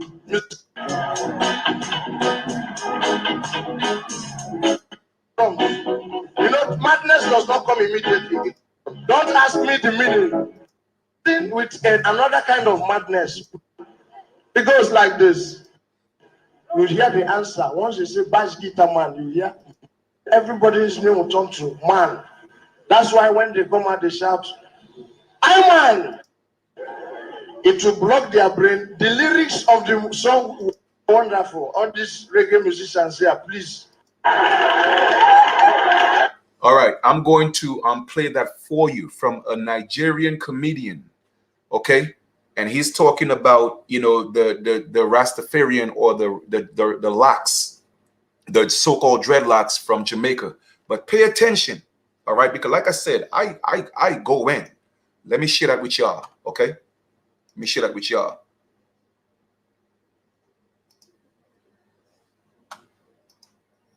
Let me share that with y'all. All right, here we are. Boom. And let us go here, all right? Let it populate here for a second, and let's share this real quick. Put your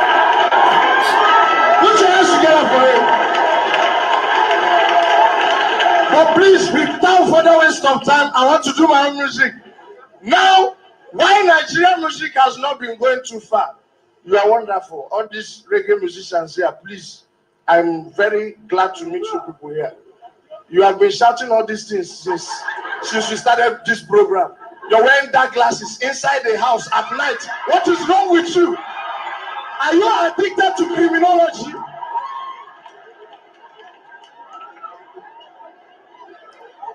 So the reason why Nigerian reggae music has not been making wave is because of this. Listen carefully. After preparing a beautiful reggae music, they go backstage, smoke weed. It will block their brain. The lyrics of the song will evaporate with the smoke of the weed. Then when they come out on stage, they are confused. They look at the crowd. They are not even seeing anybody. Then at that point, everybody's name will turn to man. Just like men here are called Charlie. Charlie. Charlie. Charlie. Charlie. There are so many Charlie here. I wonder why you people didn't use Moses or Andrew. But see, then everybody's name will turn to man. That's why when they come out, they shout, "I'm man." And if I say "I'm man," you answer, "Yeah, man." "I'm man." Yeah. So all of you smoke weed. At this point, they don't look at the bass guitar person and they call him bass guitar man. Listen, you hear the answer. Once you say bass guitar man, you hear bass guitar man. That's the type of bubbling sound from the brain transferred to the fingers to the guitar. Bass guitar man. He's still playing it. At this point, you tell him, "I want you to play something like this for me, man." It goes like this. You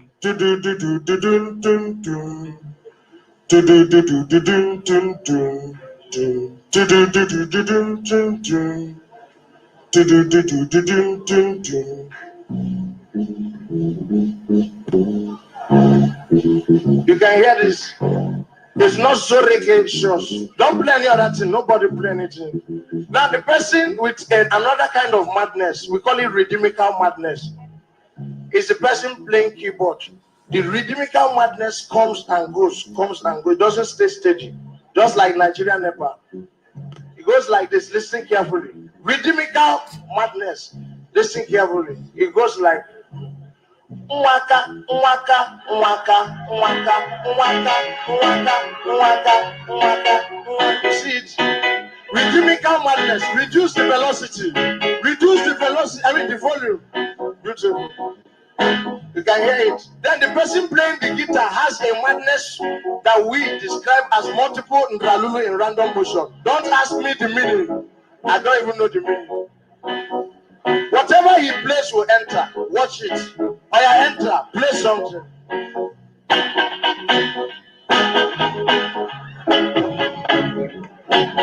Now the person with the greatest atrocity of madness is the person playing the big drum, the drums. You know, madness does not come immediately. It comes slowly, then graduates to real madness. So when he plays, he'll play like madness, like this. Listen, he'll play. Then graduation. Watch what I mean. Are you ready? A one, a two.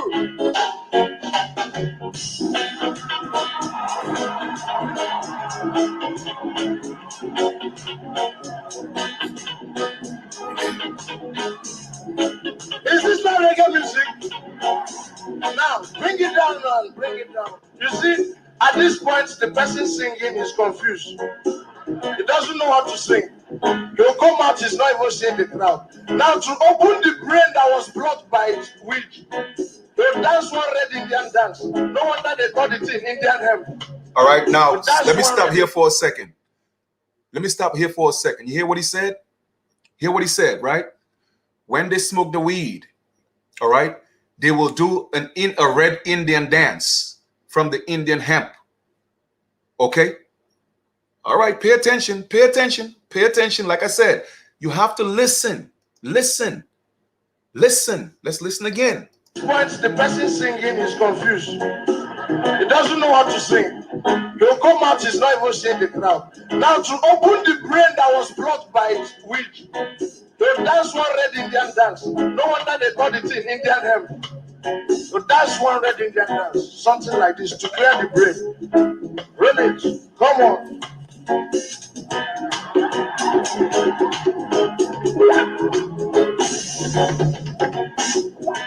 And when they do it and fly their head backwards, the brain will open, the eye will clear, then they will see the crowd.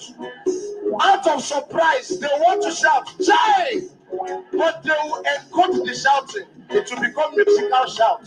Something like this. Chop, chop, chop, chop, chop, chop, chop, chop, chop, chop.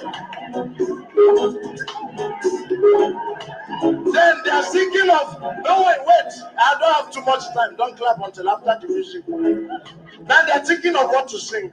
They remember one day they are walking down the road, hit leg on stone. Music is. So let me ask you a question, right? Why would this man say, all right, talking about reggae, he talking about, Jamaican, the Red Indian dance. Why would Jamaicans, okay, be doing reggae, flinging their hair, their locks, right, and doing a Red Indian dance, what they call the Indian hemp? Let me ask you a question. What native you see that look like Jamaicans out here today? So all I'm just saying is, man, it's just so many different places where the truth is being told. You know what I mean? You have to open up your mind. You see what I'm saying? You have to open up your mind to see where it's at. You feel me? It's really that simple. And that's why a lot of our African brothers and sisters, they know who we are. They know. The problem is, it's only our people that don't know. I've given you so many different sources, okay? So many different angles to show you who you are. So don't let nobody take that away from us, family. Don't let nobody, I don't care who it is. What we got to do right now is just come together, rise. That's it. And let us not play the games that happened with the divide and conquer. We've been through that. You feel what I'm saying? No, it's a different day and age. Okay, let us not succumb to the divide and conquer. Let us not allow the different organizations and different groups to come and divide us anymore. We can't turn back. We have one shot at this right now. And we have to keep moving forward together in unity. And it's really that simple. I'm talking about the entire Americas, all the islands, South America, Central America. Because we were in this together. It is really that simple. So don't let anybody put any doubt in your mind. I've given you enough proof. I've given you enough information. Anybody start trying to, sway you, just send them to my videos. Let them go debunk the fact or the facts that I've given them or I've given y'all. It is really that simple, okay? This is not about hating anybody. No, this is about what's right is right. How long from the inception of colonization or settlers, whatever you want to call them, or people coming to build nations, anytime it's about nation building, it's about colonization. Because let me tell y'all something about our story, not his story, but our story in the Americas. Okay, we didn't have nations. Nation was something new that came into effect through colonization and foreigners. Okay, we were just people living in villages, in the bushes, in the wherever. Okay, and no, we were not running up and down here like people. Now, we had houses. Okay, different parts of the Americas. Okay, so all this nation stuff and nationality stuff, all that stuff is new to us. So when people come start telling you about nationality, let me tell y'all something. That's a colonized term. I'm giving y'all every trick in the book that's going to be used to take you away from who you are. Now we are being forced into nationality because that came into our land. You see what I'm saying? But that whole concept of nationality, that had nothing to do with us. Even when they came, they start calling it clans and tribes. We didn't even call it that, family. I'm going to ask you another question. What does a horse or a lion in nature call itself? Nothing. We didn't call ourselves anything. We just lived in nature, taking care of our family, our children, and living in peace. That's what we were doing. So I'm giving you clues to point out who the colonizers are. Okay? I'm giving you the clues. Now, it's unfortunate that in this day and age that we have to start building nations. But we didn't have that. We didn't have that. When you ask a real Aborigine, what were you called and who are you? They don't have an answer for that. Because guess what? We didn't call ourselves anything. Okay? We didn't call ourselves anything. So don't allow anybody to make you part of their empire, part of their nation, and all that stuff that's foreign to us. Now, if we're going to create something amongst ourselves, then we could do that. But I've given you the clues, and I've identified the colonizers and the settlers. So y'all do what y'all got to do with the rest of the information. It is really up to you. Okay? I know it's going to take a while. All right? Even the whole thing as first people, all that stuff is titles that was given to us because we didn't even call ourselves people. You see, I'm taking you back to, that's why I tell people, go back to being a child. Go back to being a child. Even the concept of first people, that was the first concept of bringing nations into our land. We were just people living, we were just living on the land. Sure, we didn't even call ourselves people. We just existed. That's why they call us savages. You see what I'm saying? And mind you, while we were living that way on the other side of the continents, okay, they already had nations fighting each other because that's what they were about. Brutalizing each other, selling their own people. That's what they were doing. And they brought that disease into our land.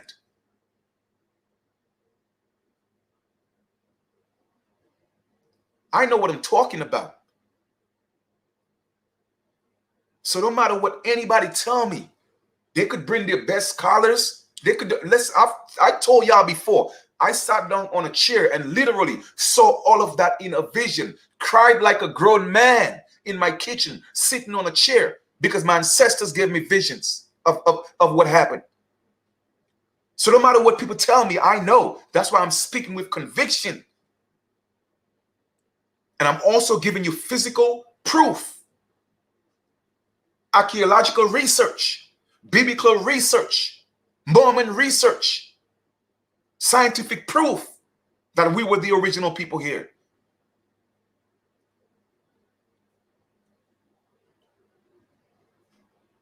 So it's really up to you to do the rest. I'm doing my part. I've done my part. We have to unite. It's imperative that we unite. And this animosity and hatred and jealousy we have towards each other, we got to let that go. We have to let it go.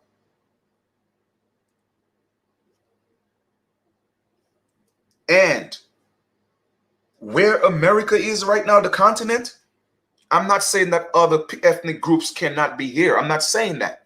They're not going anywhere. We know that. The point I'm making is respect us as who we are. That's what I'm saying. Respect us as who we are and respect our birthright. And respect the fact that we are the natural custodians of this land. Is the only way this land is going to be at peace. Anything other than that, there's going to be a spiritual war because our ancestors will not rest. I am not asking them to rest in peace. No, I don't do that. That's a spell. How dare you ask your ancestors to rest in peace? That's a spell to keep their spirit dormant. And you guys are co-signing that. I don't ask them to rest in peace.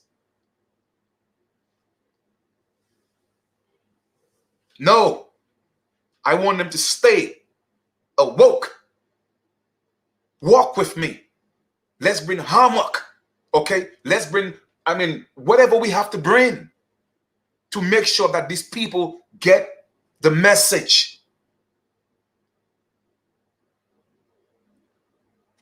And if it takes plagues, so be it.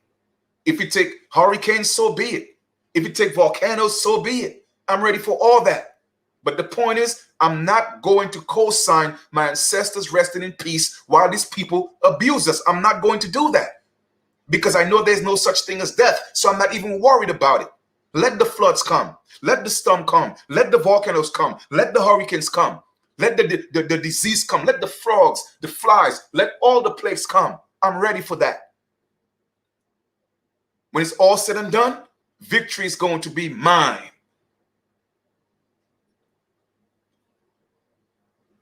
Because I'm here to release all the curses y'all people putting on my ancestors, including some of us American Aborigines, asking them to rest in peace and this and that. Nah, because there's no peace in the realm that they're at. You see what I'm saying? But they cannot intervene, because if they intervene without our consent, it is violating our free will. So we have to ask them to intervene. You have to reach out to them.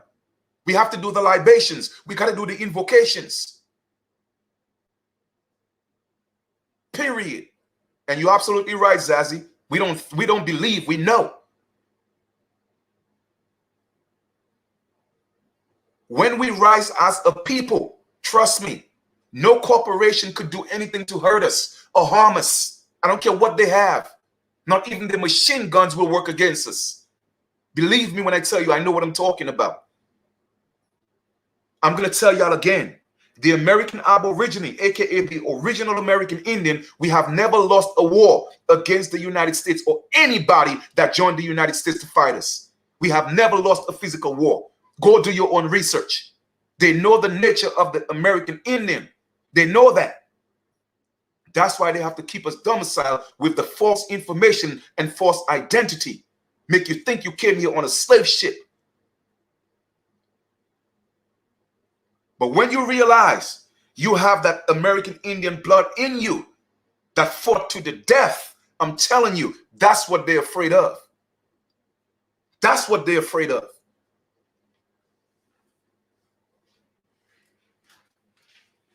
I don't believe in death, but I know life exists. That's the only thing I subscribe to. You feel me? So I'm not going to ask my ancestors to rest in peace. No, every day I'm evoking their spirit. Wake up. Get down here. Okay? Do what we got to do. That's why I tell people, man, anybody who try to hurt me intentionally, I don't forgive. No, I'm not going to do that, because if I forgive you, that means that I'm allowing you to escape your karma. That's not how the universe works. That's not how nature works. If that were the case, babies and old people and wouldn't be dying in hurricanes and natural storms. The universe doesn't forgive. But they give us this narrative in the scriptures. Oh, nah, we do what we want to you, to turn the other cheek. Take everything here, okay? But we are going to give you a savior to give you all the good things you need and you're going to want in your life. We will give it to you in another life. No, I want it right now. I don't want it in that other life, because in the other life, I'm already good. I did not come here to just go through hell, okay, and get beat up and abused for you to tell me, accept your savior, and that's when I'll expect my golden gates. No. They got y'all fooled with that BS while they get to live the good life. So you get to live the good life in this physical life and get to live the good life in the afterlife, or maybe it's the reverse. You get to live the good life here and you know you're going to perish in that one because of what you're doing. I don't know. But the point I'm making is, don't ask me to live like a slave here, live in poverty here, while y'all live the good life, and wait till your savior, okay, who's given me the messed up life, but in the next life loved me enough to give it to me in the next life. Come on, man. I don't know who believes that type of garbage, but I'm not the one, man. I'm not the one. You see what I'm saying? So I'm just here to give y'all the information, and y'all do what y'all want with it. That's all I can do. I cannot force you to do anything. I'm not here to encourage anybody to do anything. I'm just giving you the facts, and you do what you want with it. Like I said, this has nothing to do with the color of skin. It's a system that's destroying our people, okay? And then you have a lot of different ethnic groups, not just the pale people, okay? They're from all over, whether it's East Indians, okay? Whether it's, the so-called Black Europeans. It doesn't matter who they are. They all came here on the backs of our people and living good lives, okay? While we are oppressed and living like dogs in our land. And it has to stop. It's going to come to an end. You could only push people so far.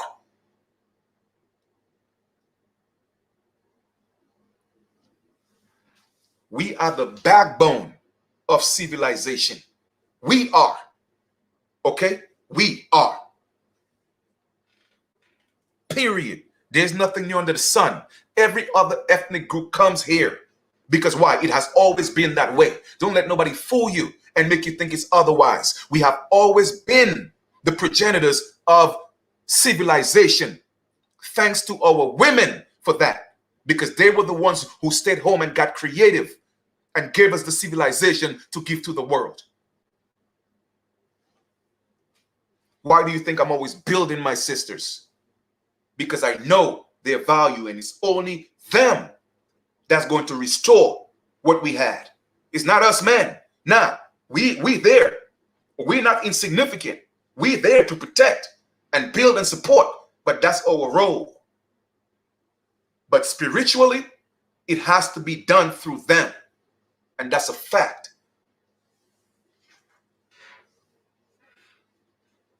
So I'm done. All right. So y'all have yourselves an amazing continuation. I put a lot of the links in the description because I don't want to just bring information to the people. You see what I'm saying? And don't give them the source of the information. That's not what I'm about. It's not about, oh, well, Chief said it and it's true. No, I'm giving you the links. I'm giving you the information. I created a site. I'm giving you everything that I have. I'm pointing out. So now, if you choose to remain, okay, in the position that you're in, then it's your fault. Okay? If you refuse not to call on to your ancestors, then it's your fault. If you want to continue to call on to the gods they gave you that put us in that situation, then it's your fault. Because if you're going to give me a God that's going to make me a slave, take away my identity, rape and kill my mom, my dad, my children, my brothers, everybody, but yes, still you're going to tell me is the same God that's going to save me from what he did to me, then something is wrong with me. That means something is wrong with my mind. My thought process is messed up. Why do you think it's not working for our people? Because you are serving the wrong energy. You are serving the wrong energy. That's why it's not working for you. That's why it's not working for you, family.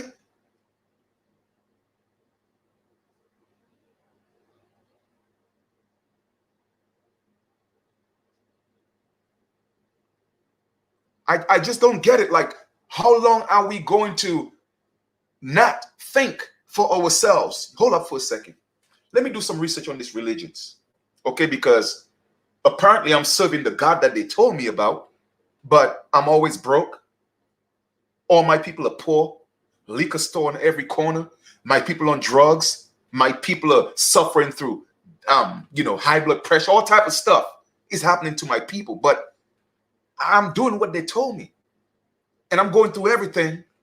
But yet still, they're telling me the only way for me to live a perfect life, I have to live here in hell and endure it until I go to the grave, and then the God that's allowing me to be here and go into all this, this atrocities, okay, then he is going to prepare a place for me after I die that's going to be better than what he's giving me currently. Okay. Alrighty then. Man, you try to explain that to some children, they're going to look at you like you're crazy.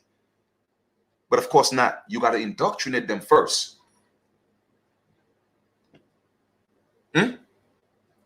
That's what y'all are doing to our children. And then they have to grow up with the indoctrination until they could find out for themselves. You know what I'm saying? Wow, man, I'm telling you, man, we got a long way to go, man. We got a long way to go, but we'll get there, family.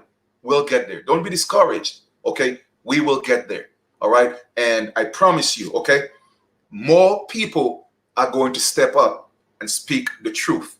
Eventually, you're going to hear it from the government. You heard Kamala Harris, right? She did something that no other president or vice president has ever done.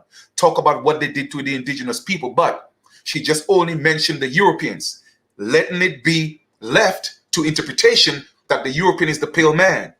But I promise you, they're going to start breaking down what they mean by the European, not just the pale ones, but the so-called black ones. I promise you, mark my words, you're going to see it live on TV, and they're going to start breaking it down and tell you that the original people of the land was the Negroes.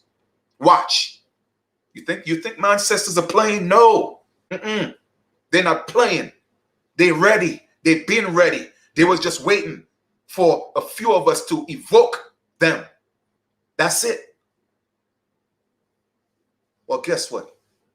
I did it. And watch every tongue confess and every knee will bow. Watch, because our ancestors are stepping up, and now they could intervene because they have gotten the permission to do so. They wasn't just going to do it. That's not how it works in the spiritual realm. You cannot violate people's rights in the spiritual realm. That stuff only, I was about to say another word, but my mom might be listening. So I'm going to keep it, PG, all right? So that stuff doesn't happen in the spiritual realm, okay? Unless it's agreed upon. But it's only in the physical realm people violate contracts like that, okay? So with that being said, there is a natural spiritual order, okay? And these contracts got to be respected. And part of that contract is will, okay? Will has to be respected. So free will is a contract, meaning that you get to do whatever you feel you want to do. But mind that there are consequences or karma, or what you call, whether it's a good consequence or a bad consequence, whichever way you term it, okay? Everything is based on you. And our ancestors, they were just here waiting in limbo, okay? Trying to figure out what are their children doing. Why aren't they calling out to us? Why don't they let go of these false gods? Call out to us. So I called out to them. They have my consent to intervene. And that's it. So it's about to happen. You feel me? It's about to happen. Watch and see. Y'all about to see some things real soon, man. Y'all about to see. Because every night, not just me, it's a lot of us calling out to our ancestors. A lot of us. Okay? A lot of us. Okay? And what I'm going to do, one of these days, I'm going to get on a live, and then we are going to do it collectively. We're going to do some chants, okay? And we're going to call them on our ancestors. Let us use this internet, this connection, all right? Let us use this internet, which is, we are interconnected with one mind, okay? And let us bring our ancestors down. It's about time, okay? And watch everything unfold. I'm excited for that. Yes, we'll see a lot of people hurting, but you know what? That's part of the transition. That's part of the purging. It's supposed to happen. It is what it is. But don't be afraid, because there's no such thing as death. Okay? Embrace whatever comes. All right? The body is just the vehicle. It is really that simple. All right? So I love you guys. Well, I love you, my brothers and sisters, and I'm talking about everybody with a righteous heart. Okay? I don't focus on the color of skin. All right? Like I told y'all, the next realm of the age that we are going to step into is the age of Capricorn, where it's going to create the heaven on earth. And it's not just aboriginals that's going to be there. It's going to be a plethora of different ethnicities. So right now it's about respecting each other and allowing the heaven on earth to manifest. You see what I'm saying? It's really that simple. And a lot of people that's going to come in the way, they will perish. They will perish. Okay? And just so you all know, there's no such thing as burning in hell, eternal fire. No. Okay? A temporary fire or hell is done internally, okay, through the solar plex. All right? It's a burning desire of a spiritual lacking. Okay? That's what that hell is, but it's not eternal. Okay? However, for those that will not get the message, when the age of Capricorn manifest on earth, okay, that would be the heaven on earth, and everybody will be living in peace. We get a chance to do it again. You see what I'm saying? Living in a world of abundance where there will be no wants and no needs, no jealousy, no envy, no hatred, none of that. That will exist again. Now, for the people who cannot get it, it doesn't mean that they will be burning in hell. All it means is this: they will not be able to manifest in a physical form to experience it. That's all it means. So if you want to experience that heaven, get your heart right. If you want to experience that, I don't care what you look like, get your heart right, get your intent right, is the only way it's going to happen for you to experience that. Because me personally, I want to experience it, and I am going to experience it. But just know that it's up to you. It is not up to a sky daddy or a sky mammy. That doesn't exist. There's nobody sitting down in the sky watching you and judging you. That's an illusion. That's what you were told. Okay? You are your own judge. And what's your own judge? Your intentions. You are judged based on your intentions. And that's how we created it. That's why it's a perfect creation. Nobody's going to judge you but yourself. So what does that mean? You are God. And I'm going to break that down in another video for you guys. But I just want to kind of close that out, this lesson out with that knowledge of self, that you are the one that's going to save you, or you're the one that's going to prevent yourself from experiencing that heaven here on earth. All right? We ain't going nowhere. You feel me? So always remember this, okay? God is man in the flesh, man and woman in the flesh, and man and woman is God in the spirit. Okay, all we did was just switch places with our other realm to experience this. That's all we did. Hence the question, which came first, the chicken or the egg? The answer is the chicken came from the egg, and the egg came from the chicken. It's really that simple. So to the chicken, the egg is the spiritual realm. And to the egg, the chicken is the physical realm. It's the same thing with us, family. It is really that simple. It is not complicated. Religion is what confuses people, because the people that are teaching it are not telling people the truth. Okay? That's it. And once you learn the truth, you're able to live a life where your heart chakra opens up. Okay? Your heart chakra opens up, your throat chakra open up, and then your pineal gland open up, and then your crown chakra open up. I'm telling y'all. They come to me all the time. And it's not a joke. I'm telling y'all for real. All I have to do is ask, I lay my head down, and they show up. And I used to fight myself back in the days. You know what I'm saying? Like, why it wasn't happening, like but I was fighting myself. I just had to learn how to just relax, okay? And just seek guidance in spirit and truth. That's it. And they show up. They always show up. It never fails, okay? Because they are real. And our ancestors are here. They never left us, family. Don't think they're in the graveyards. No, that is just the flesh, the vehicle, the avatar. That was what it was, okay? But the spirits are there. They will talk to you. They will even show up in different forms. I've seen it. So I'm telling you things that I have experienced, where they literally touch me in person. I felt it, open up my eyes, and right in front of me.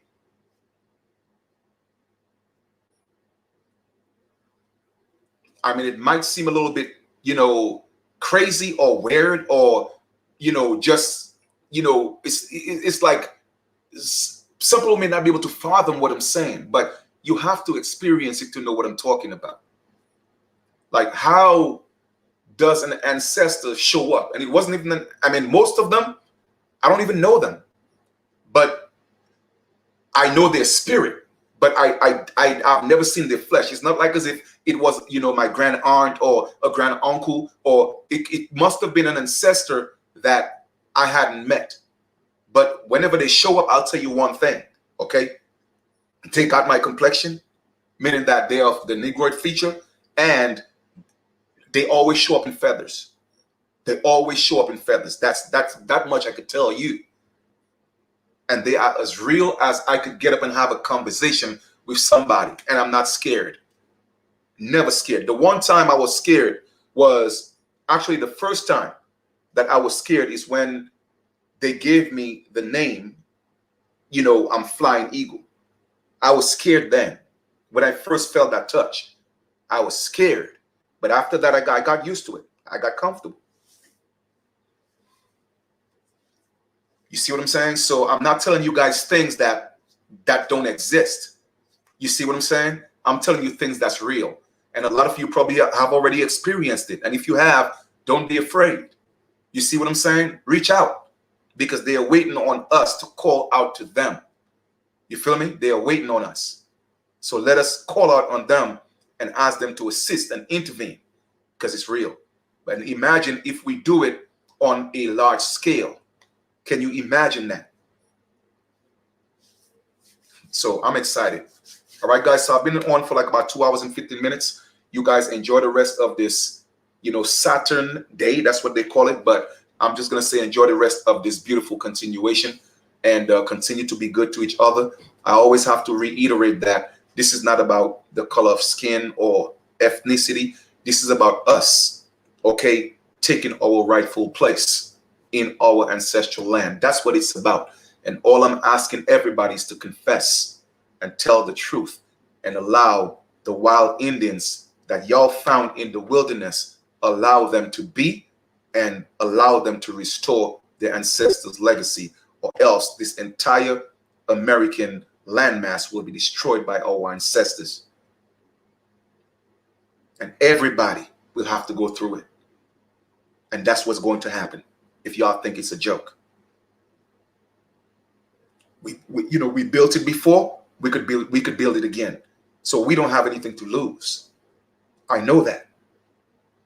So for all those of you that's taking our identity, lying, playing these games, and continuing to oppress my people, I want you to know, let my people go, or y'all gonna learn the hard way. And that's all I'm gonna say.